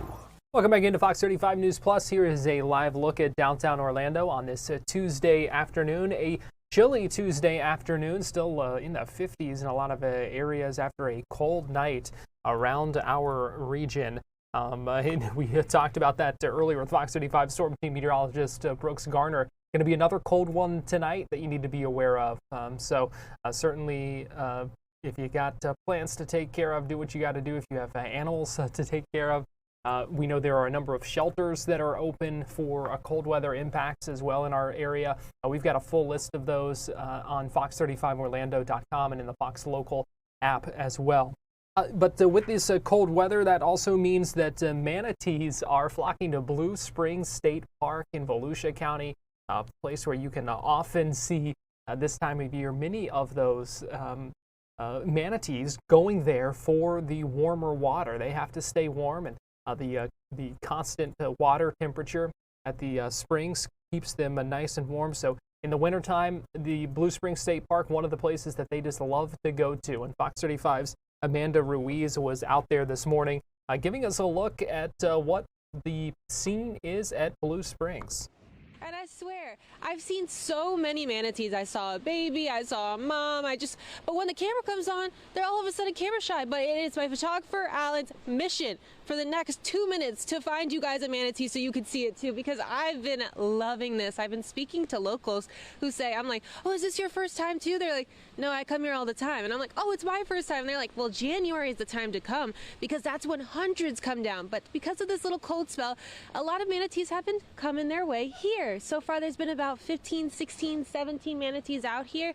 And that's because when the water that they usually live in drops to 68 degrees, that's too cold to them. That could actually cause them to get sick and even pass away. So that's why they come here where the water sticks to around 70, 72 degrees, and that is their prime spot. And when you think manatees, you think, wait, shouldn't they be able to keep the heat? They're a little blubbery. Well, actually, they've actually got 1 inch of fat that goes around them, and they have a slow metabolism, so they aren't able to keep the heat in as you might think. Now, manatee season is in just a couple of weeks, but again, we're getting here a little early, so there's only a few here, so we might not be able to see them a bunch, but I've seen them and they have been so cute, and all the people around here are so nice. Blue Springs State Park is actually one of the largest in the country when it comes to manatee season, and around in 2023, actually, they say that they had 700 manatees. So it started in the 1970s, they got it a few, and now they're up to 700, and they think this year they're going to hit 1,000. So it's really exciting to see all the manatees come out here and stay warm and have a great time, as we're also trying to stay warm because, guys, in case you didn't know, and just a reminder, it's still cold out here, but this is the best assignment because now I get to hang out with the manatees. That is a good assignment. Blue Springs State Park is a fun place to go, especially once we head into a manatee season, and there are just so many of them. They keep a count going on their website. They've got live streams that you can find as well of some of those manatees, and it is certainly the place to be in the winter if you want to check out those manatees. Well, it is also day 42 today of the government shutdown, and the good news is that today there is end in sight. The House expected to vote tomorrow on the funding bills that the Senate approved last night after 8 Democrats crossed the aisle and voted in support of those bills. But we have continued to see impacts to our airports across the country. In fact, give me 1 second here and I will give you a look at several of the airports around the country right now. Atlanta, Chicago, Philadelphia, Los Angeles, Seattle, and Dallas. Some of the major airports around the country continuing to see delays and cancellations today because of an FAA mandated cutback on air travel as a result of the air traffic control shortage that we have seen across the country because of these federal workers working without pay, and some of them not showing up to work, being understaffed, just a number of issues with that. Let me show you the FlightAware misery map right now, showing 398 delays, 215 cancellations between 10 a.m. and 2 p.m. And that, I should say, is much lower than we saw yesterday, but we are going to continue to see some of these impacts until things can scale back up once the government is reopened. Fox 35's Marley Capper has more on the impacts we're seeing here in Orlando. Good morning. Yeah, unfortunately, they do go up today. I flew this weekend and it was an absolute madhouse. I had some friends whose flights were canceled and then canceled again on Monday. And so a lot of people are really feeling this. Today, the FAA says it'll reduce the number of flights even more, jumping from 4% to 6%. That could mean fewer planes flying out of MCO. The FAA, says this further reduction is designed to relieve pressure on air traffic controllers Transportation Secretary Duffy says that they are understaffed and overworked. Now, with the government still shut down, controllers aren't being paid, and some of them have just stopped showing up to work. Travelers have been dealing with delays and cancellations, especially since that 4% happened over the weekend. He was canceled since yesterday. I'm here for like around 4 p.m. from yesterday, and I stay here. I trying to like buy a different flight, but I sent them it's canceled for 3 times. Unfortunately, that's the story a lot of people are dealing with across the country. The FAA plans to ramp up flight reductions by 10% this Friday. More airlines have been prepping for this since last week. President Donald Trump posted on social media pressuring air traffic controllers to, quote, get back to work now. He says he has been recommending a $10,000 bonus for controllers who continue to work during the shutdown. So if you are flying out of MCO or anywhere, quite frankly, make sure to check with your airlines, check your tickets on your app to see if there's any delays or cancellations. For now, reporting live in studio, Marley Capper, Fox 35 News. And so that was the scene this morning. We are continuing to see some of those impacts again. We also heard just a little bit ago from Transportation Secretary Sean Duffy, who spoke earlier this morning. He was in Wisconsin, actually, talking about this and kind of where things go from here. Here's just a little bit of what he had to say. This was probably about an hour ago, so just a little bit ago. U.S. Transportation Secretary Sean Duffy. This is the worst possible issue, aviation, that you could play politics with. And I've worked hard not to play politics, to play this very straight. I have an opinion on the government opening up. But navigating safety and making the right decisions is critical. And by the way, if I didn't look at that data and I didn't make decisions based on that data and something bad happened, the very people who are criticizing me for making the decision would be the first ones to criticize me for not taking action and not looking at data. So I'm trying to do what's right by way of the American people and keep people safe. And just to make one last data point on that, because I get passionate when you ask me about the data and what other people might say about it, is we were at 4%. Right? We reduced capacity by 4% as of last Saturday. We saw the cancellations above 4%, right? So I didn't go higher than what the cancellations were. I was actually below the cancellations. The cancellations were even worse than what I had put into the system. And today we're at 6%. We're going to analyze it. But for anyone to say that we did too much, they're sorely mistaken. And so we're going to continue to manage through this crisis. Hopefully get the government open and hopefully get controllers back in towers and getting America back in the skies and flying safely. So with that, listen, thank you guys for coming out. I appreciate it. And by the way, don't we have a great airport? This airport is fantastic. People who come through here, it's so easy to get in and out of the airport. Not only that, you can get cheese curds inside, which is great. And then they say, everyone's so nice when you come through. I'm like, yes, that's Wisconsin. Wisconsin is very, very nice, maybe compared to other parts of the country. When people come through this airport, they have a wonderful experience, and which is why I want to come back to what I would consider my home airport, which is CWA. Talk to our controllers. And I think sometimes all the big airports get the attention, and that's where a lot of the big delays happen right now, and that's where the news coverage is at. But a lot of America lives in more rural parts of the country, and I think it's important, being a rural American guy, a rural Wisconsin guy, to make sure I look at rural airports as well and listen to people and talk to the controllers who, again, it's not as busy of an airspace, but I think we should talk to everybody who works in aviation and works in airports, because I think small airports like CWA deserve similar attention to the larger airports. I'm going to fly to O'Hare, and much bigger airport, but I'm going to see what's going on in their facility as well. But again, we don't exclude small airports just because we have bigger ones with more people and more flights. We should look at the whole system, which is why I'm here today, flying through CWA. And with that, I'm grabbing my bags and jumping on a flight. Thank you guys for coming out. I appreciate it. Thank you. Transportation Secretary Sean Duffy speaking to reporters earlier today in Wisconsin and saying that it might not be immediate for air traffic controllers to come back in even after the government reopens following the House voting on that funding bill. So we'll see what happens with that. Continue to track that. Obviously, as you heard him mention, 6%, the FAA mandated reduction of air traffic today. They were kind of phasing that in from the 4% to the 10%. And again, today, up to 6%. We're going to take a break here on Fox 35 News Plus, but we'll be right back.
You're watching Fox 35 News Plus, streaming on Fox Local. Welcome back into Fox 35 News Plus. I'm Garrett Wymer, and thanks for joining us on this Tuesday afternoon, live on Fox Local and on YouTube. And again, happy Veterans Day to you. Thank you for your service if you have served our country or are currently serving our country. I want to take you now to a couple of ceremonies in the Bay Area. The first one was at Palm Harbor in Pinellas County at Curlew Hills Memorial Gardens, where they held a special ceremony earlier today and had a special keynote speaker there of retired Colonel Pamela Cheever. She served for 30 years in the U.S. Army. She was an assistant professor at West Point. She worked at the Pentagon. She also worked in several war zones, including in Kuwait and Afghanistan, and then also served in leadership at MacDill Air Force Base. Here were her remarks from the ceremony in Palm Harbor earlier today. Good morning, ladies and gentlemen, and thank you.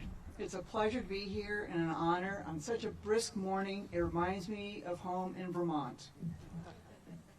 Today is a celebration and recognition of the men and women who have served our country. We honor our veterans for their dedication to preserving our freedoms and our liberties. It is in that spirit we celebrate our veterans. As many of you know, the service members were first honored during Armistice Day. It was the day to honor the end of the First World War on the 11th month of the 11th day of the 11th hour. It was first celebrated in 1919 to honor all veterans. It later became Veterans Day, a day to commemorate all veterans of all wars and eras, past, present, and future, living and dead. We hoped the world would be without war, but November 11th became a day of celebration and gratitude. We are very grateful for our veterans. You served in times of peace, in times of war, in places around the world, and at home. You were there for the nation in both good and challenging times. You answered the call to serve. For some, it was one tour. For some, you did several tours, and others until retirement. But now we must ask, in a time with an all-volunteer force, Who will answer the call in the future? President Ronald Reagan famously said, "Freedom is never more than one generation away from extinction." Currently, less than 1% of the population serves in the military for all branches. In many ways, you are an elite group for your sacrifice and for your commitment to our country. In that spirit, you answered the call. The spirit that says, when my country calls, I will answer. As a veteran, I am very grateful to be here with you today to honor all veterans who answered the call, those who came before us, those who stood alongside of us, and those who will come after us. Veterans and service members, if you're able, please stand to be recognized.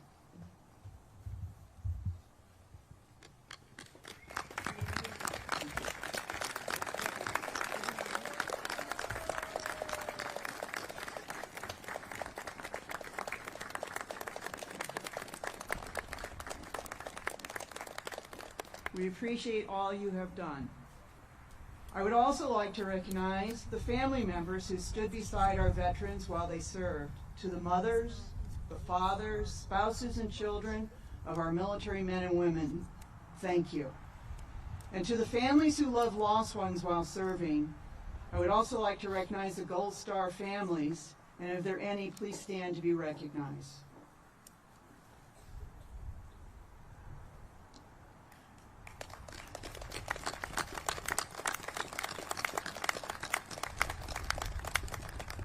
Veterans Day is a time to stop and say thank you to those who have served and still serve in our armed forces.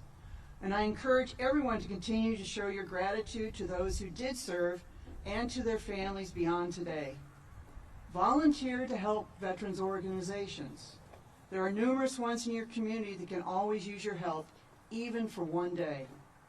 Organizations, as you heard, such as the Honor Flights, Disabled American Veterans, also known as DAV, Senior Services of Tampa Bay, just to name a few in our area. I encourage you to go to their websites, to learn about them, and sign up to be a volunteer.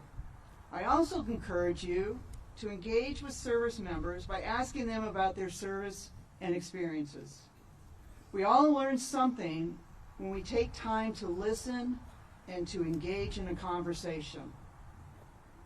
In my youth, I had the opportunity to speak to my great-uncle Bob. He was born in 1919 in Chicago, and he joined the Army during World War II. He served in a very unusual capacity as a cook on a hospital train. During the war, he would tell me about how he cooked for hundreds of wounded service members being transported to various hospitals from the ports. He had a cookbook that he used during the war and is still in his possession, and he loved to cook donuts. Not any donuts, but fried donuts. He did that during his time in the Army, and he continued throughout his life.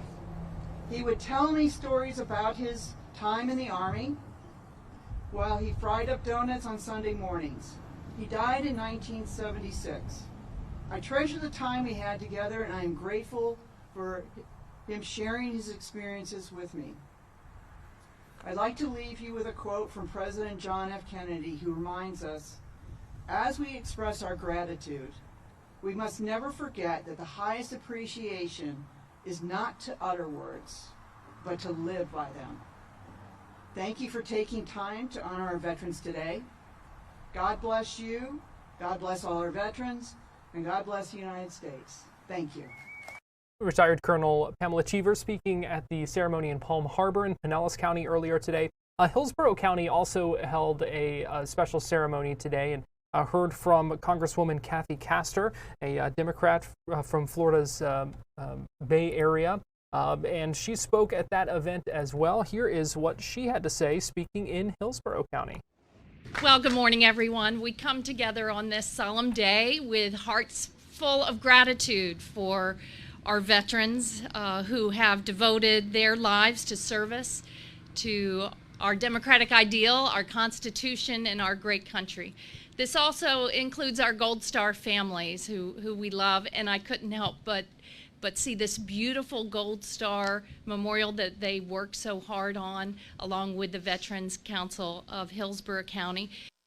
Every day is Veterans Day here. And that's because we are a patriotic community. And I really want to thank each of the county commissioners, the entire board of county commissioners, for their enduring commitment to ensure that our veterans are welcome, that they receive the benefits they have earned, and that they bring us together month after month. This is a day where we recognize it, but this work is going on day after day in partnership with David Van Meter and everyone at the Tampa Haley VA, all of our veteran service organizations, all of you who often go the extra mile to look out for your brothers and sisters who have served us so well. Last year, my good friend and colleague, Congresswoman Laurel Lee, and I announced a federal community funding grant for the Veterans Resource Center here at the park. And today I'm really excited to announce some additional federal support for our community. Two local nonprofits, the Society of St. Vincent de Paul South and the Boley Centers, Inc., have just been awarded $2 million to ensure that veterans receive the mental health care services that they need, and that they have a safe place to lay their heads at night. These organizations better the lives of those who have served our country selflessly. I don't think anyone would disagree that our veterans deserve access to high-quality resources to find safe, affordable housing and mental health services. So those community partners work with Tampa Haley VA and the Bay Pines VA and our veteran service organizations, and Frank Strom and the Board of County Commissioners to ensure that we have a wide reach across the veterans community to continue to ensure that our service members and their families have all the tools that they need to thrive. I also want to thank Brigadier General Remo Butler, my good friend, retired Army Colonel Paul Huzar. I'm looking forward to hearing your words of wisdom today. We need it in this country. We have to work together, and let's mark this day as the time that we turned the page and saw each other as human beings, not a political party, all together in service for the great veterans who have served us so well. So God bless America, and God bless our wonderful veterans. Congresswoman Kathy Castor speaking earlier today in Hillsborough County. We're going to take a quick break here on Fox 35 News Plus, but we'll be right back.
watching Fox 35 News Plus, streaming on Fox Local. Welcome back into Fox 35 News Plus. Here's a live look at Kia Center in downtown Orlando, and what a win for the Magic in that building last night. Final score was 122 to 115. Desmond Bain hitting the game winner. Let me double check that score. That for some reason does not sound right to me. 115 to 112, because I was like, I watched that game. The Desmond Bain hit that game-winning buzzer beater 3 as time expired. It was wild. It was a wild finish to the game and the lead up to that final shot with 0.4 seconds left.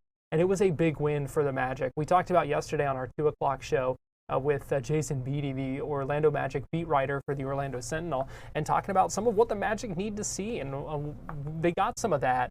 It was a good win. It was certainly had them fired up after the game as well, and I think much needed for this Magic team. And let's hope that's the start of something. We did hear after the game from head coach Jamal Mosley. We heard from Desmond Bain and also Wendell Carter Jr., who spoke to reporters after that big win last night. How happy are you for him after everything he's done since he's got here to see that go in?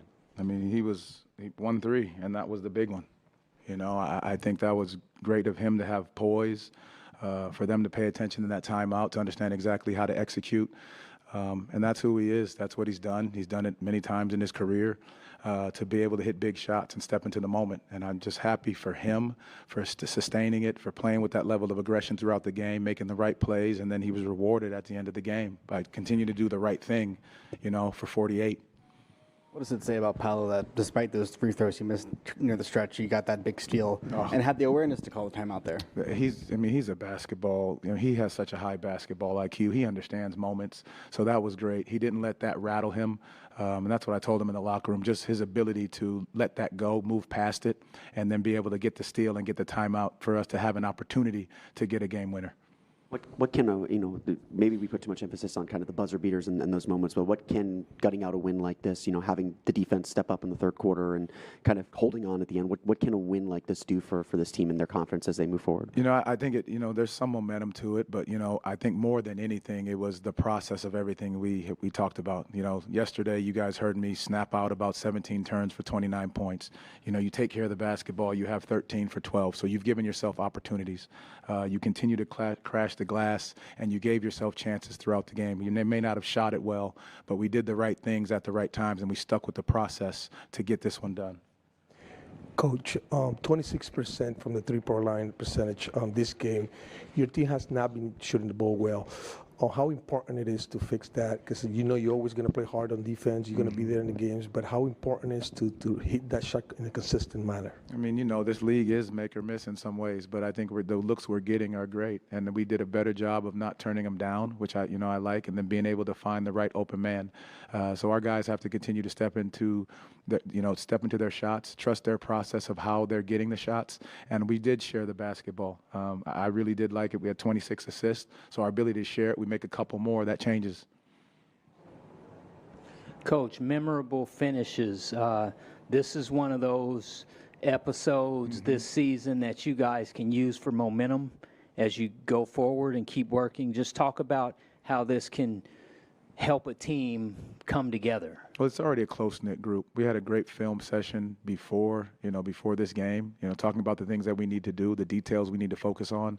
But just you see the support, the love, and I'm sure it'll show up on social media everywhere, the celebration for Dez and what these guys feel about him, what he means to this team, who he is as a young man, and just his toughness, his resiliency, his leadership. All those pieces are, they're represented, and you saw the celebration of our guys, not just because of the win, but because of who Desmond Bain is.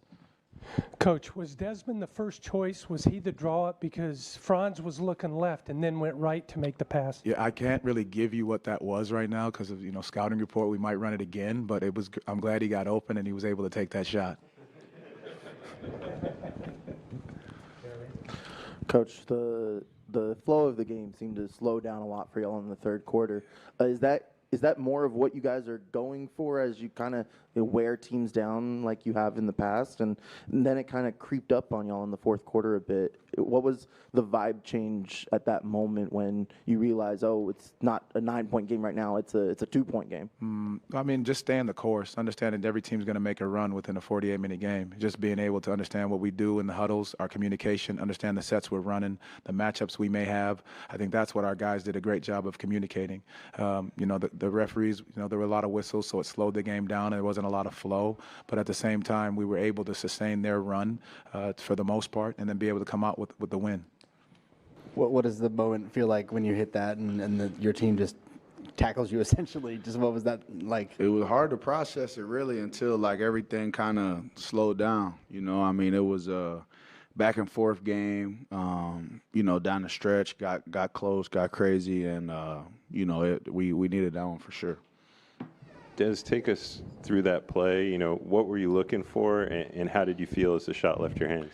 We drew it up for Paulo. He had just scored on the one before, and I was the the outlet.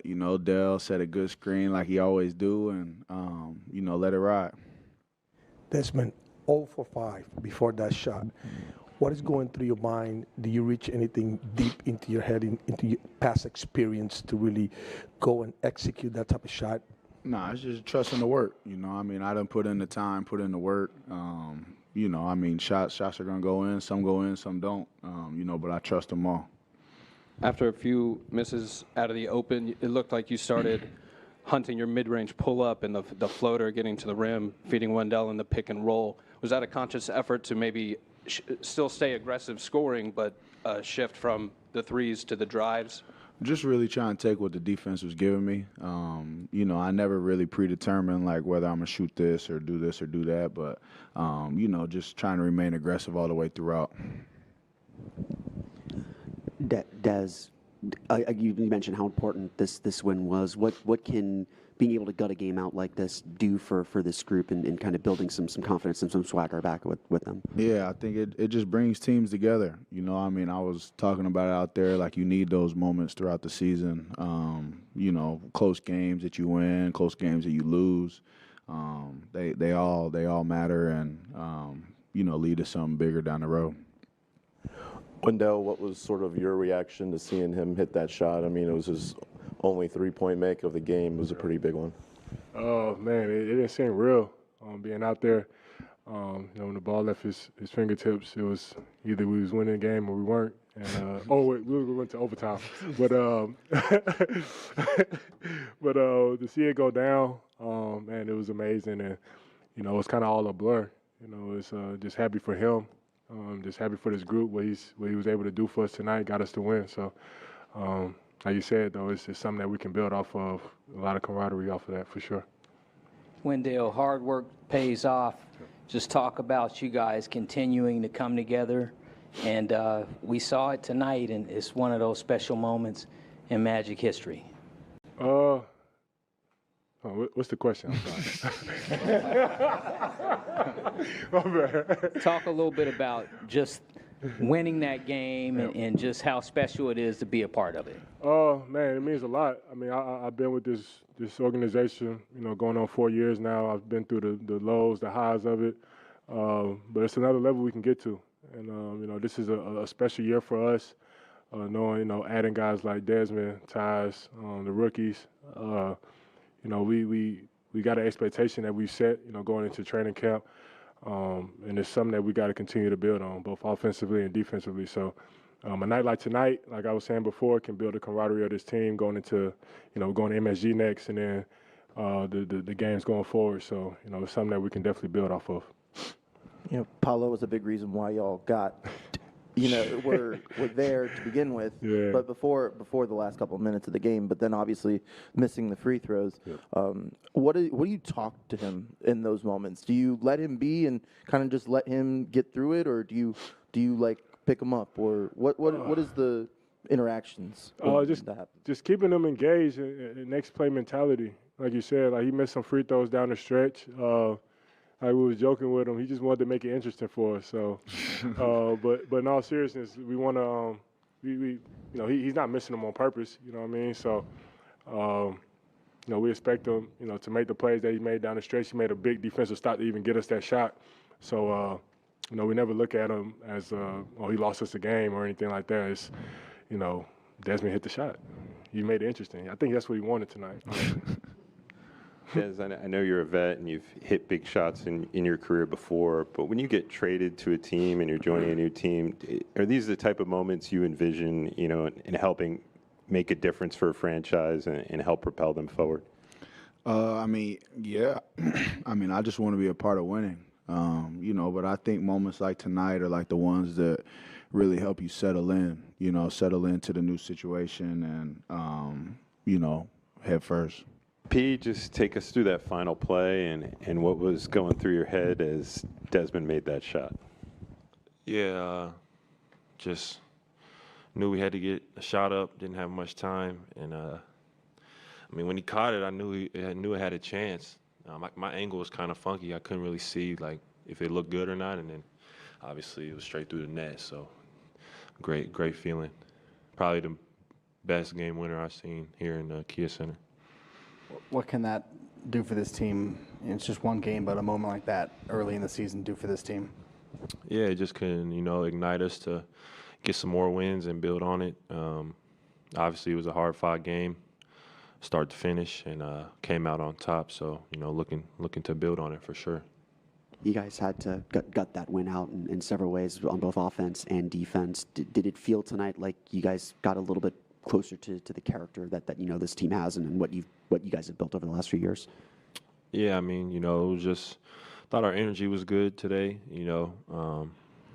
Thought we did a good job of matching their intensity. I think last year playing them, they beat us both games, and I think their intensity was what caught us off guard. So I think we did a good job of just handling, their ball pressure, their defensive pressure, and just weathering the storm and kind of keeping them at arm's length up until the end, and then, made enough plays to win the game.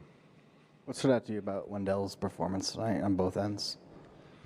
Yeah, I thought he just, manned the paint. I thought he was great, on both sides, on the glass, making shots, finishing around the hoop, on the boards too, giving us extra opportunities.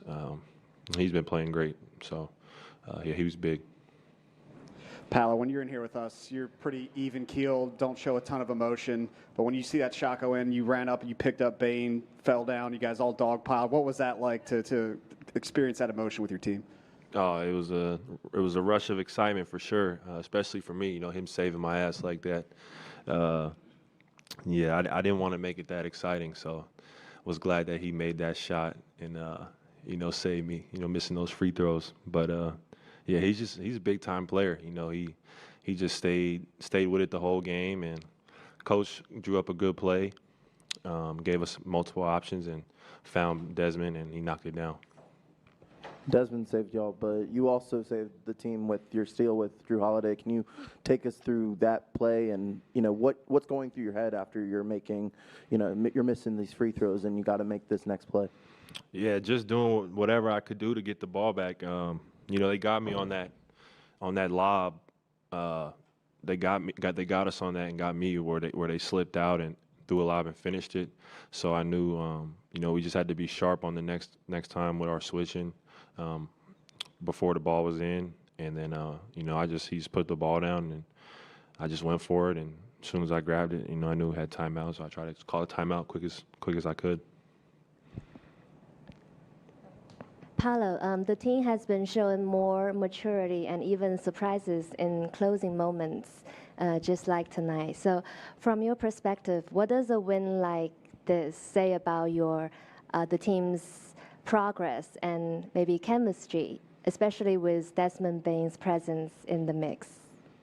Yeah, I think guys just did a great job of, being positive in the huddle. No matter what happened throughout the game, later in the game, we never felt like we weren't going to win the game. So I would just give credit to all the guys just on the bench, guys on the court, guys off the court, reinforcing that, we were going to win the game. We were going to make enough plays to win. Paolo, you guys had that great, inspiring win Friday frustrating loss on Sunday, now this. What have the last 72 hours felt like for you guys as you try to get over this slow start to the season? Yeah, I would say, up and down, frustrating with the losses and the bad, but, that's why you love the NBA, because it gives you an opportunity every other night to go make up for it and get wins. And we were able to do that tonight. We knew it was going to be a tough game, and we just did a great job of just weathering the storm. Des said moments like this, like being able to celebrate on the court, a buzzer-beating shot can be really instrumental in kind of bringing a team together. We've heard about how close you guys are off the court, but can having a result like this really kind of help focus and bring this team together and see that you can get the results you want by trusting this process or by playing together this way? Yeah, for sure. I mean, that's what it's going to take to win games. I don't think anyone's confused on that. We just got to replicate it every night, one game at a time, and clean up on some of the stuff that we did wrong tonight, but obviously take the positives and build on those. But it's just one game at a time. It's a long season, and we got to be locked in every night. You got the Knicks on Wednesday. What's the first thought that comes to your head when you're going to New York? Yeah, great team. Great environment, Madison Square Garden, and just looking forward to the challenge. It's going to be another tough game, another game where we got to execute, and it's going to be on the road, so got to be extra together. And yeah, it's also my birthday, so I'm excited about that. Paulo, you had a few leakouts tonight for easy buckets. Was that a conscious effort to counter the offensive rebounding of Portland, trying to crash the glass where you would leak out for an outlet, or was that just you feeling out the play in the moment? Yeah, I think it's more of just a feeling out the play kind of in the moment. If I feel like I can get a jump on the defense and get out, I do it, but you don't want to fall in love with that, I think. But that's something that the coaches encourage is if you can test a shot, especially me and Franz, get out early, get down the court, look for an early seal or opportunity, a fast break, throw ahead. So, yeah, had a couple of those tonight. So happy early birthday to Paolo Banchero, celebrating a big win last night. He had 28 points. He did miss those 3 free throws near the end of the game, but you heard him talk about Desmond Bane and that game-winning buzzer beater kind of bailing him out at the end there. The Magic now head to New York. They play the Knicks tomorrow night, 7 o'clock, nationally televised game on ESPN. But we're going to take a quick break here on Fox 35 News Plus. We'll be right back after this.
watching Fox 35 News Plus, streaming on Fox Local. Welcome back into Fox 35 News Plus on this Veterans Day. A live look right now in Washington, D.C. at the Vietnam War Veterans Memorial Wall there, where they are holding a ceremony right now to observe Veterans Day. Let's go ahead and listen in. Activities Overseas Program, or SRAO, provided recreation for the enlisted men, both in centers on large bases and with clubmobile units, which traveled mainly by helicopter to brigade headquarters and fire support bases. I came of age in the 1960s, the time of the hippie movement, the age of Aquarius, the protests against the Vietnam War. Remember the streakers, young men running naked on college campuses? The one on my campus was kind of pitiful looking. You men were being drafted into the military with no say-so. We women were eager to do something for our country and for you draftees. We could join the military or we could find a civilian job. I joined the American Red Cross and was one of 627 women in the SRAO recreation program.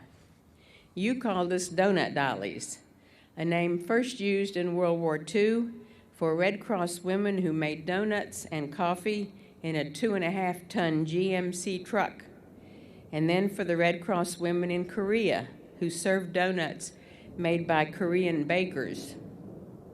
When first sergeants from Korea saw women with the same light blue dresses in Vietnam, they naturally called us donut dollies, but we mostly served Kool-Aid. Others have reported that mess sergeants made donuts for them to hand out and said they each weighed 5 pounds, dripped with grease and glaze. So if you tell me that a donut dolly gave you a donut in Vietnam, I will believe you. We experienced the Vietnam War in a way few others did. I worked in 2 clubmobile units. We traveled daily to forward areas to present programs as a way to interact with the troops.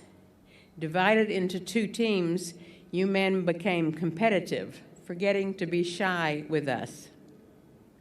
At a large enough base, we'd spent the whole day programming to different companies and serving lunch. With the 101st Airborne Division in Northern I Corps, we helicoptered from hilltop fire base to hilltop fire base, doing one program at each stop. Rosemary and I even programmed on the floor of the Ashaw Valley. The basic premise of the SRAO program: a soldier could not laugh and cry at the same time. Christmas was a highlight. I was with the 9th Infantry in Dong Tam.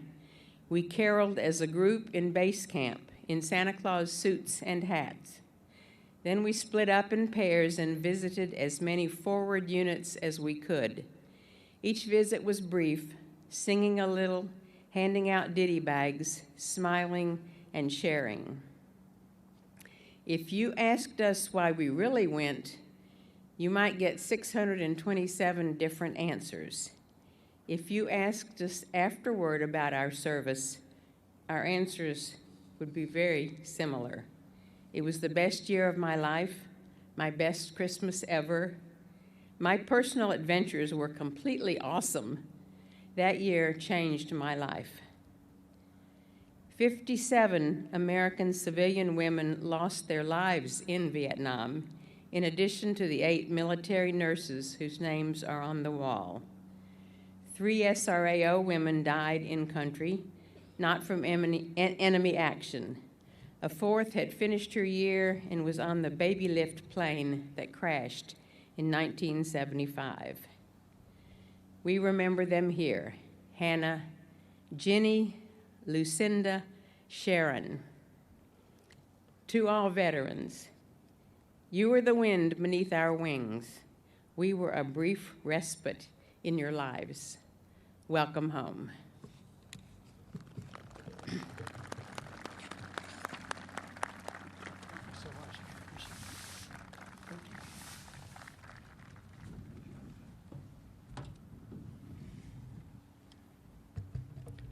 Thank you, Betsy.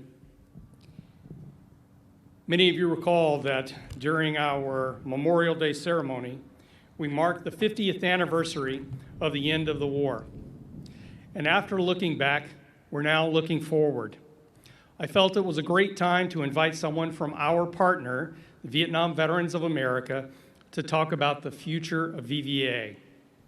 Tom Burke was elected to serve as Vietnam Veterans of America National President at VVA's National Convention earlier this year.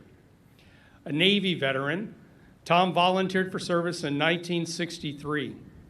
He was sent to the Helicopter Combat Support Squadron 1 at Ream Field in California, and in his final year, served aboard the aircraft carrier USS Hancock. Tom's VVA service includes 3 consecutive terms as National Vice President. Over his tenure at VVA, Tom has led or served as a member of numerous VVA national committees. Tom's dedication to veterans, combined with his strength of leadership, earned him the VVA Commendation Medal, VVA's highest award.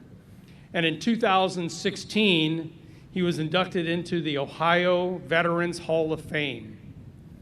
Another important title that Tom holds is Gold Star Family Member. Continuing to monitor this ceremony in Washington, D.C., we're going to take a quick break here on Fox 35 News Plus, and then we will get you to Sarasota, where Senator Ashley Moody is hosting a ceremony right now to honor veterans. That's just getting underway. So keep it right here on Fox Local and YouTube, and we'll be right back.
You're watching Fox 35 News Plus, streaming on Fox Local.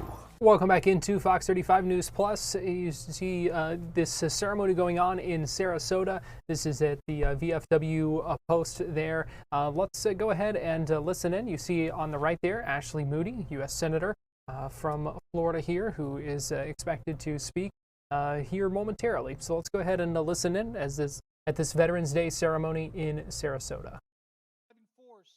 Instrumentally in securing compensation for Vietnam veterans exposed to Agent Orange. Most recently, veteran eras of all eras, toxic exposure to the landmark PACT Act of 2022. We honor their resilience and continued strength and leadership with our veteran community today, demonstrating the fight for benefits is an unending promise.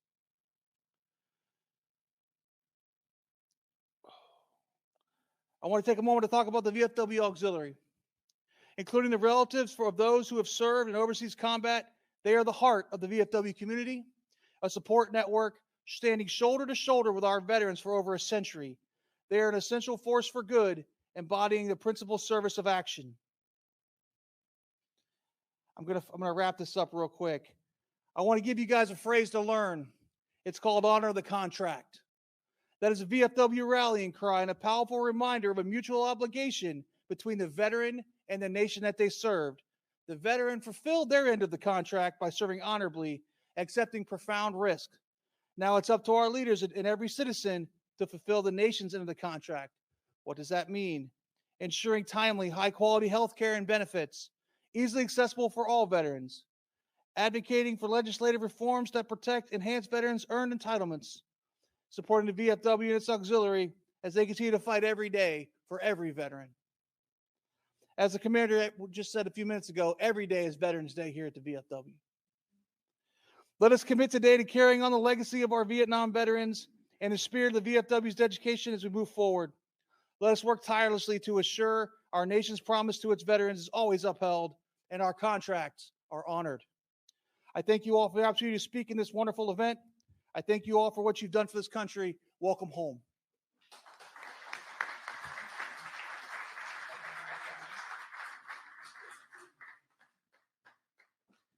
It is now my distinct honor to introduce Senator Ashley Moody.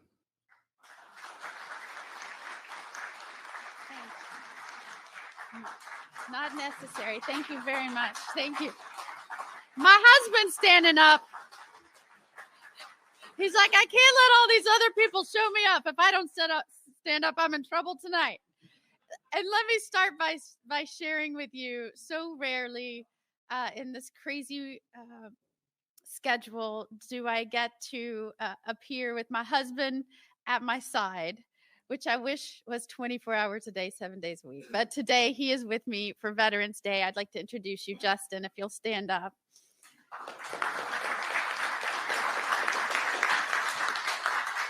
So this is a special moment for us to be here to thank you. If I could just begin by saying it is my greatest honor to serve you as your newest senator from Florida and serve my country. It pales in the way that you served your country, but I am honored to do it. And I want you to know I wake up every day with excitement about this responsibility, a heaviness that I take on to truly serve and do a good job for you and our fellow Floridians.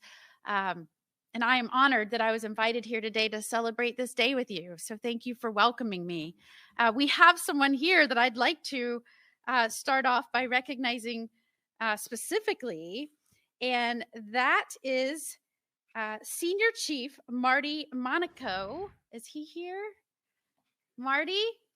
Thank you for being with us. Thank you for coming today, and thank you for your service. Marty is a Korean and Vietnam War veteran, in addition to being a Bronze Star recipient, and he was also awarded not one, not two, but 3 Purple Hearts. Such an amazing man. Thank you. And thank you to Commander Ron Evans, VFW Florida Adjutant General John Coleman, and everybody who helped organize this event. Really appreciate that. My husband was a DEA agent his entire career. Now he's a deputy chief in a law enforcement agency. So service is nothing new to our family, but the oldest boy in our family serves the United States Army proudly right now in active duty. So he wishes he could be here too. He's at Fort Benning right now. I know he would rather be here with us today, but he is in training. Thank you for not only being here, but continuing to gather to support one another, because we know that post-active duty, you still have to support your brothers and sisters in arms. It is so important. You answered the call. Many didn't. You answered the call bravely, selflessly to serve this nation. Many of you decided you wanted to serve and no one ever asked. You just signed up and enlisted. I admire both of you so much. The oldest boy in our family told us, I think when he was 14, that he wanted to serve, and certainly went on and demonstrated that commitment to our nation. And I am always in awe and continue to be in awe of those people that say, I'll sign up to defend the freedom for the generations to come, because we know that we can't rest on our laurels, that it takes every generation having those special men and women that are called to this service or answer the call and showing up. Showing up when other Americans won't. Showing up because they know this country is worth it. And the ideals that we were founded on, they're worth it. And so today, of all days, I think we gather to say thank you to our veterans of every branch. Certainly today, we're recognizing those who served in Vietnam. But it's a good day to remind ourselves that you have to continue to serve as the role models and the inspiration and the drive for the men and women that will come after you to do just like you did and serve the United States of America. And that is my mission, to make sure we still reach out and enlist the good men and women of integrity that will put their lives on the line on behalf of not just their fellow Americans, but what this country promises to be. And we celebrate 250 years next year of the United States of America. And if we're going to continue to be the greatest country on the face of this earth, it's going to take people like you coming behind you that are inspired by you.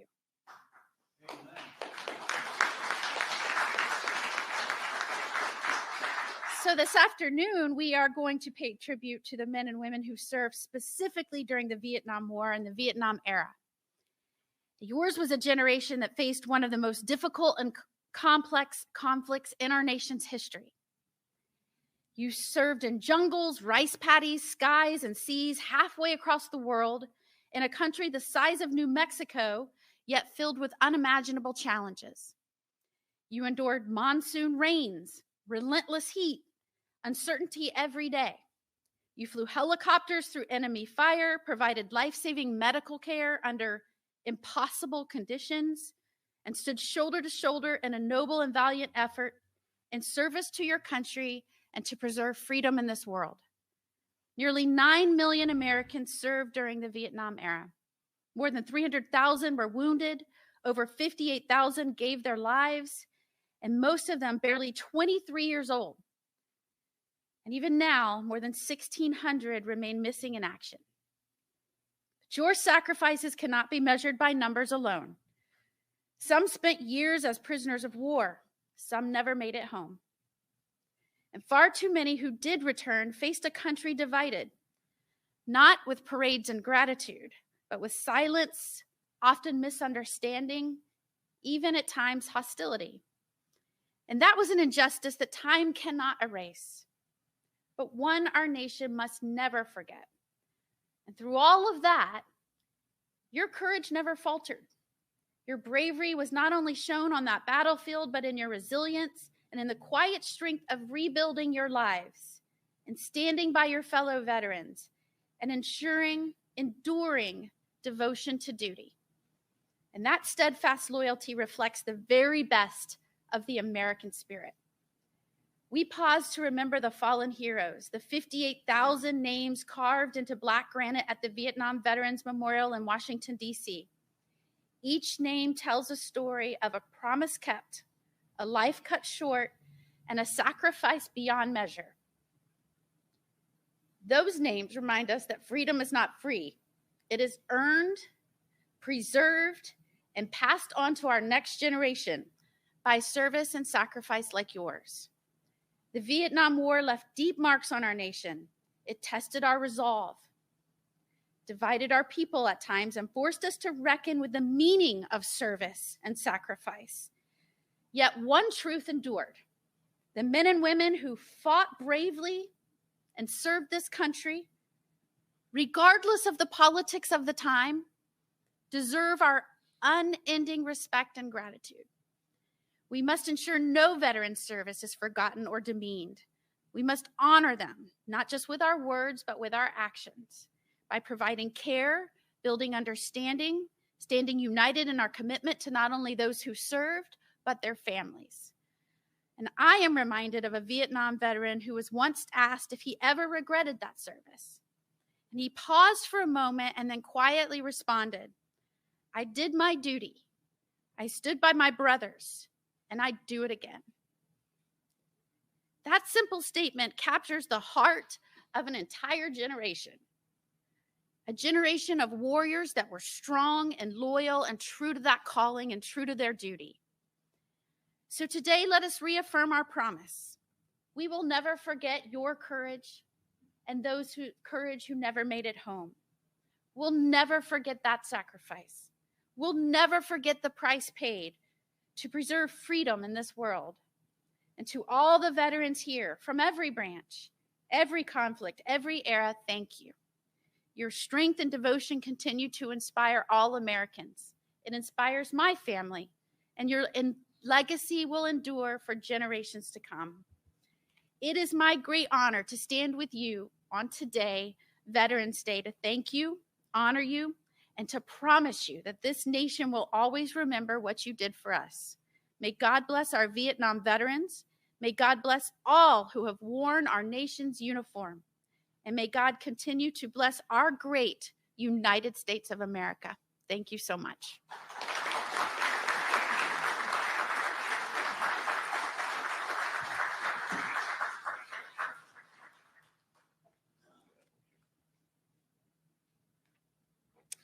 We did have a short video we were going to show, but due to the technical difficulties, I guess we won't be able to do that. So we'll go ahead and proceed into the pinning ceremony. We will be pinning the survivor spouses first. We have 3 of them in attendance.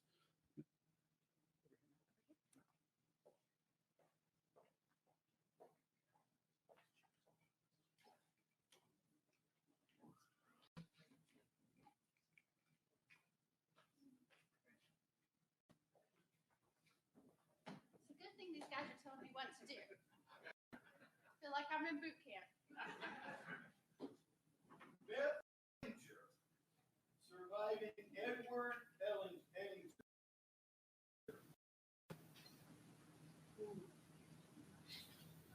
Unable to attend.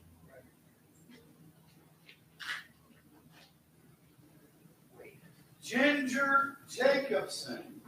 Surviving Philip Jacobson.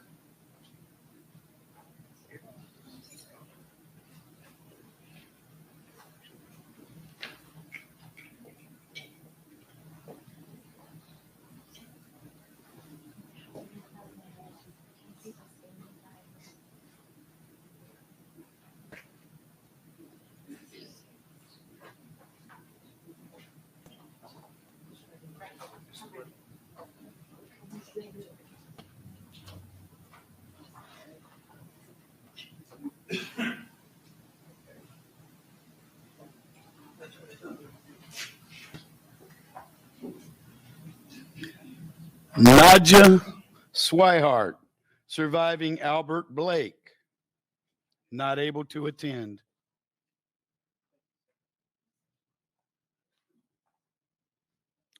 Diane Shanahan, surviving Mike Shanahan.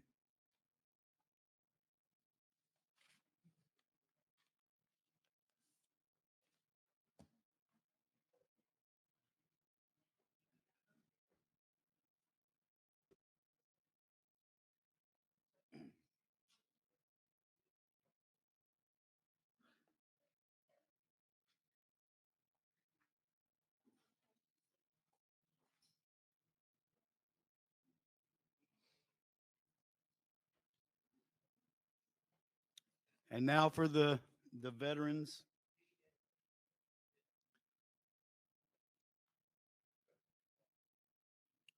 Martin Bagosi.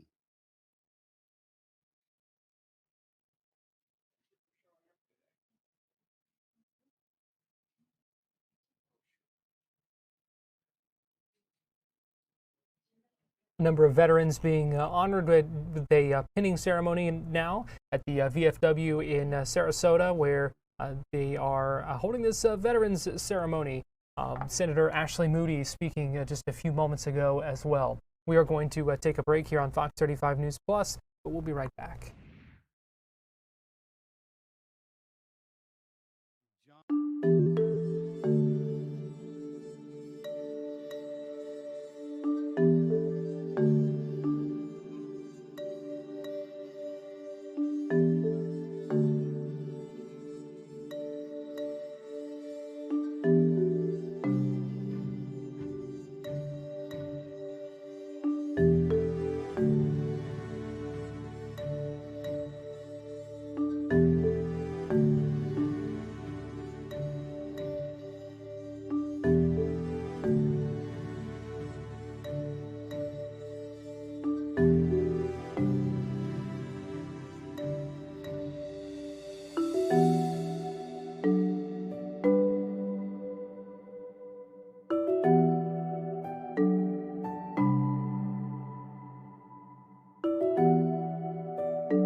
You're watching Fox 35 News Plus, streaming on Fox Local.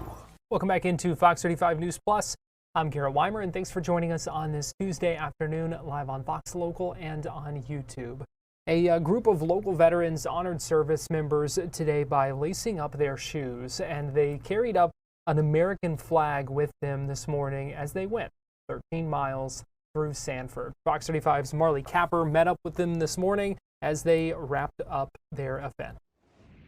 Good morning, everybody. We are here braving the cold with these wonderful gentlemen from F3. They are doing a 13-mile ruck. We can kind of continue walking, gentlemen. You guys started in DeBerry this morning, and for those who don't know, a ruck is a walk with weighted backpacks. So you guys have about 30 pounds in your backpacks? Wow. Okay, how are you guys doing today? Good? Pretty good. Good. It's really cold out here. You have the flag, which I love to see. Tell me about this morning and just what a poignant reminder this is, not only just about raising up veterans, but just being in a group of men that's empowering. Well, a lot of our people are veterans that join us. We're open to all men, and every man needs a little support here and there. But what we find with veterans is they lose their tribe when they come out of the military, and they don't know where to go. And maybe they find it in work, or maybe they find it in their church.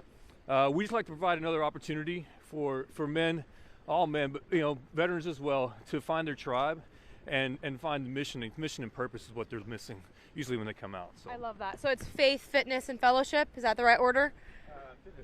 Fitness, fellowship, faith. Fellowship, faith. I love it. Okay, and you guys have some fun nicknames. So can you tell me about that? Because they're like, we don't actually call each other our real names. What are the nicknames and what's the purpose of that? So I'm Topaz. This here is Tackleberry. Down there is Flash. Over there is Shinebox. So it's a little bit of a rite of passage as you come into the group. We ask for a little bit of information about you, and the name can't be too cool. It has to be a little bit humbling, right? So it's just a fun tradition that we have. Everybody gets one, within a couple of workouts, and it's just a fun thing that we do. I love that. Okay, let me come over here. Shinebach, is it? Oh, Tackleberry. Tackleberry. Oh, I love the nicknames, but I'm a little confused. Okay, so you guys are doing 13 miles. Every single mile, you guys are talking about a fold of the flag and what it represents. We're approaching on mile 7 here soon. Can you read out what it is? Yeah, definitely. The 7th fold is a tribute to our armed services, our armed forces. For it is through the armed forces that we protect our country and our flag against all enemies, whether they be found within or without the boundaries of our republic.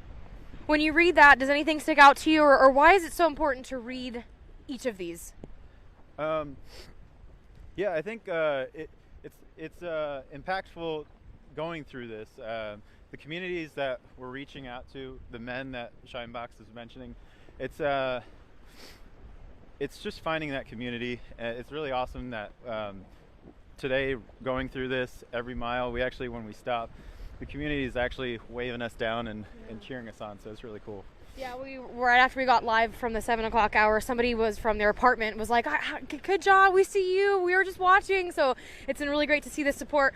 All right, Ricky, one more time, remind me what your nickname is? Flash. Flash. Okay, Flash. So, you joined this group recently. Tell me what it's meant to you to be a part of this, and why it's so important to have this. It's something that I've been looking for since I left the military. After you get out of the military, you kind of go through a grieving process because you've lost something so important. You've lost your identity. So this helped me find my identity. It helped me to find purpose. It helped me to find the brotherhood that I had been missing for the years that I had been out of the service. So, it's just really everything to me. They hold me accountable. They've helped me in my health journey. They push me to be better, and I can't thank them enough. I've gotten my sons involved, teaching them to be, better young men, and they really, where I fail, to show my sons, how to be a man. These guys are there to pick them up and show them, hey, this is how we're going to do it as a tribe. This is what we're going to do together. This is how men do things. Yeah, I love that. God bless what you guys are doing. Really quick, I want to mention you guys are also helping fundraise to put together some kits for homeless veterans. Is that correct? Yes, that's correct. So how can people get involved? How can they donate? And if they want to join this group, how can they do that? Yeah, visit us. We do have a website. It's f3neo.com. It stands for F3 Northeast Orlando. Just reach out to us. We're on Facebook.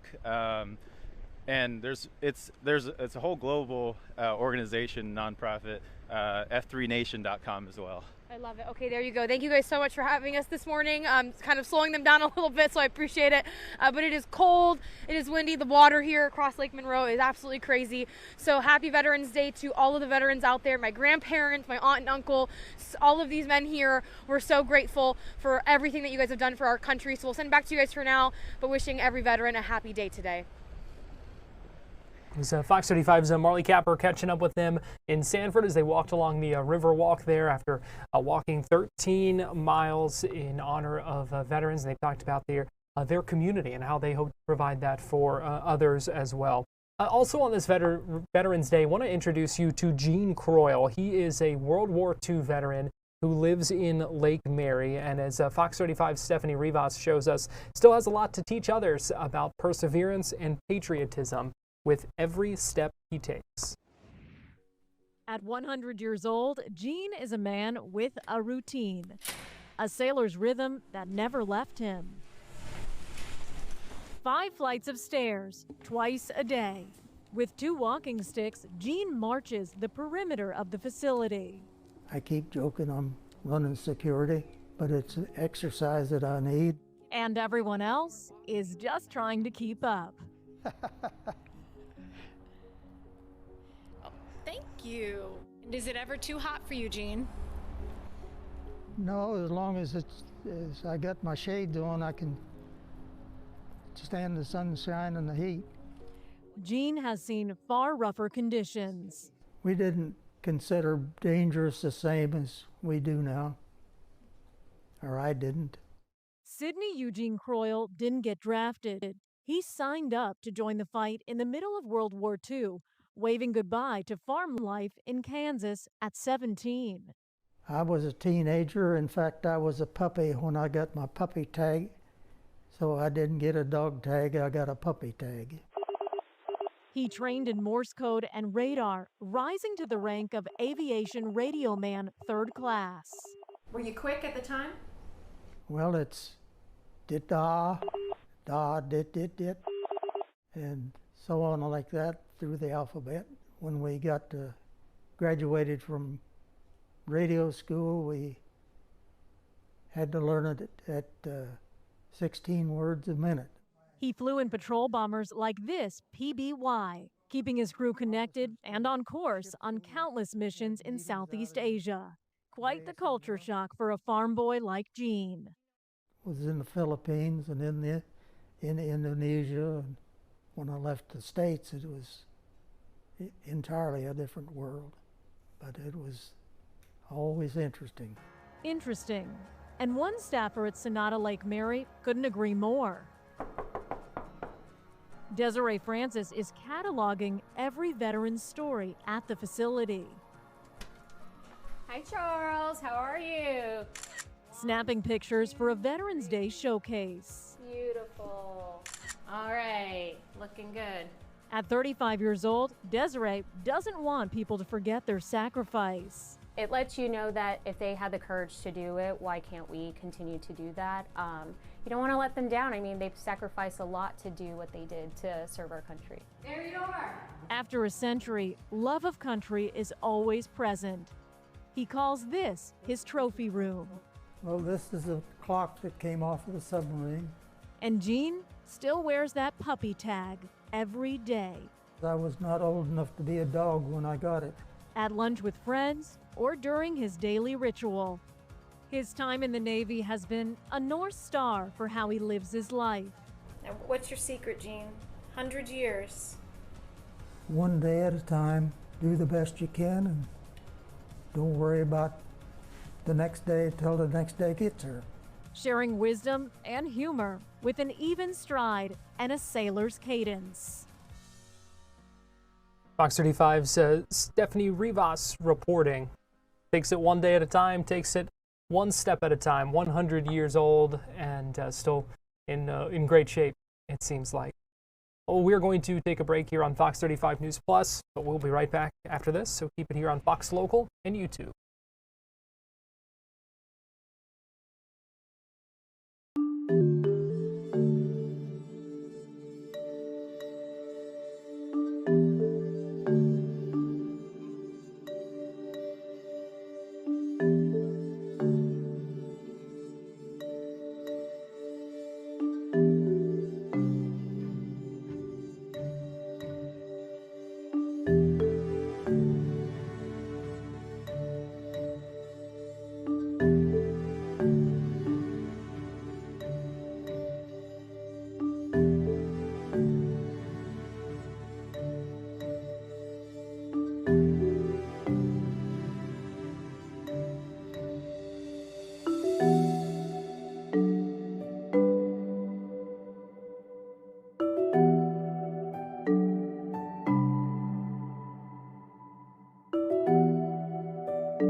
You're watching Fox 35 News Plus, streaming on Fox Local. Welcome back into Fox 35 News Plus. I'm Garrett Wymer, and thanks for joining us on this Tuesday afternoon, live on Fox Local and on YouTube.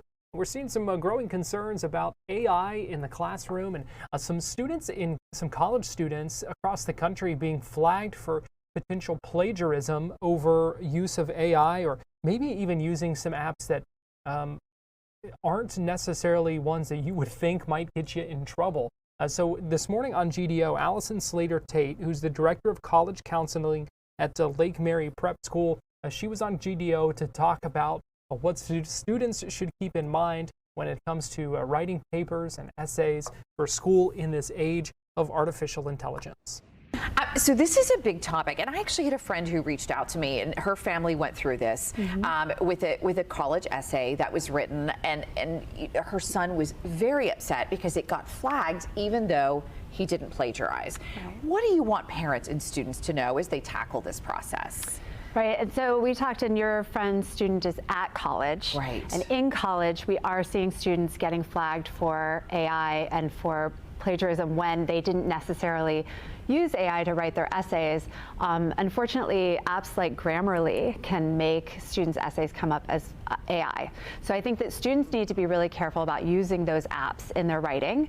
But also, when you're writing essays, you want to make sure that you are if you use AI at all for brainstorming, which you totally can, very validly, or for frameworking or organizing your thoughts, that you want to make sure that you go through and you edit it and you put in your voice, your writing style, that it has personal, concrete details.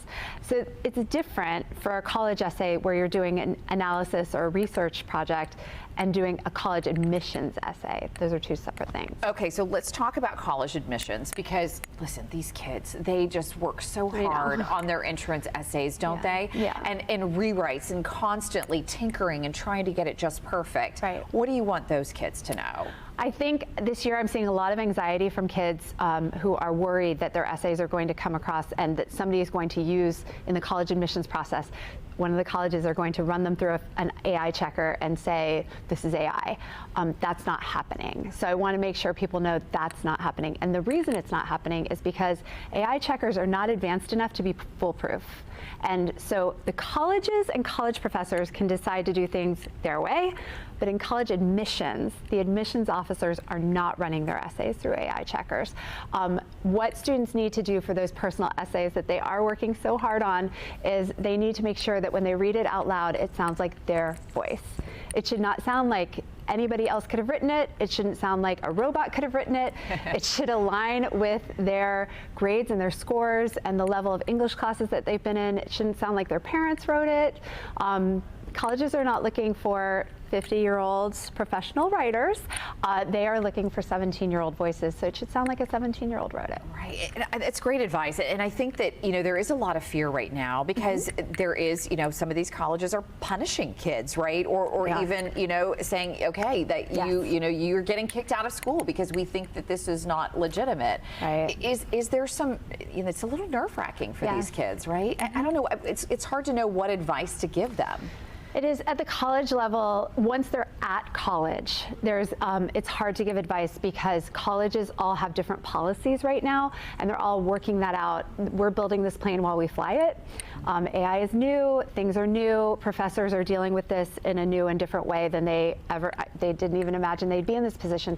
So my best advice is take Grammarly off your computers. Grammarly's gonna love me and sponsor me, Grammarly. Yeah, but I think that for the time being, it's better off if you need a second set of eyes, have a friend read your essay, look at it yourself, but like Grammarly and other apps like that are generative AI. And so if a professor is using an AI checker, it is going to come up as AI. All right, so that's good to know. advice. Where should kids be right now in the process as far as admissions are concerned and getting those? Are apps all in at this point? No, okay. They're not all in. Okay. But our early action apps are in. Okay. So early action, which is the non-binding early round where you can get the most merit aid and where you are having the best chance of your admission at our state public universities. Those rounds, the deadlines have passed, except for UCF has their materials deadline this week. Okay. So get your Spark forms done, and decisions will start rolling out at the end of November, early December. Oh gosh, it's a trying time for so many families. Exciting. I can just feel the anxiety. It is. It's exciting. It's exciting. Anxiety and excitement can feel the same way. A good point there. She's not wrong. Well, a lot of interesting takeaways from that conversation. Well, we appreciate you joining us here on Fox 35 News Plus. We are getting ready to get ready for Florida Live, our 2 o'clock hour that is also on TV. We'll welcome in our TV audience at the top of the hour. I would just want to talk a little bit more and give you a couple of live looks here at a couple of other things still going on at this hour. This is a live look, and we showed it to you a little bit earlier, a Veterans Day parade going on in Mesa, Arizona. And that it looks like that aerial shot kind of freezing up at the moment, but carrying a large American flag down the street. We've seen people of all ages at this, all as part of this Veterans Day parade. Meanwhile, we also seeing this is in Washington, D.C., an anti-Trump rally that has been going on there, and you see the Palestinian flag flying as well at this rally in Washington, D.C. Well, it looks like this parade shot has come back up, and we'll show you a little bit more. It looks like the streets are packed there in Mesa, Arizona for this Veterans Day parade. Probably a little bit warmer there than it is here right now. That's not an interesting case for that to be the case on this November 11th. Well, we are just about out of time here, but we're going to be back at the top of the hour. Still have a lot of ground to cover over our next hour here on Fox Local and on YouTube. If that's how you're watching us, you don't need to do anything. We will continue streaming. We're going to be talking some Florida politics. Also going to be looking into this case that we've talked a little bit about with the FWC employee who was fired over a social media post in the aftermath of the death of Charlie Kirk. Big hearing on that yesterday in Tallahassee. We're going to talk with one of the attorneys. We will also get in just a couple of minutes a check of the forecast. Going to be another cold night tonight. We'll hear all about that from Fox 35 Storm Team meteorologist Noah Berggren. So keep it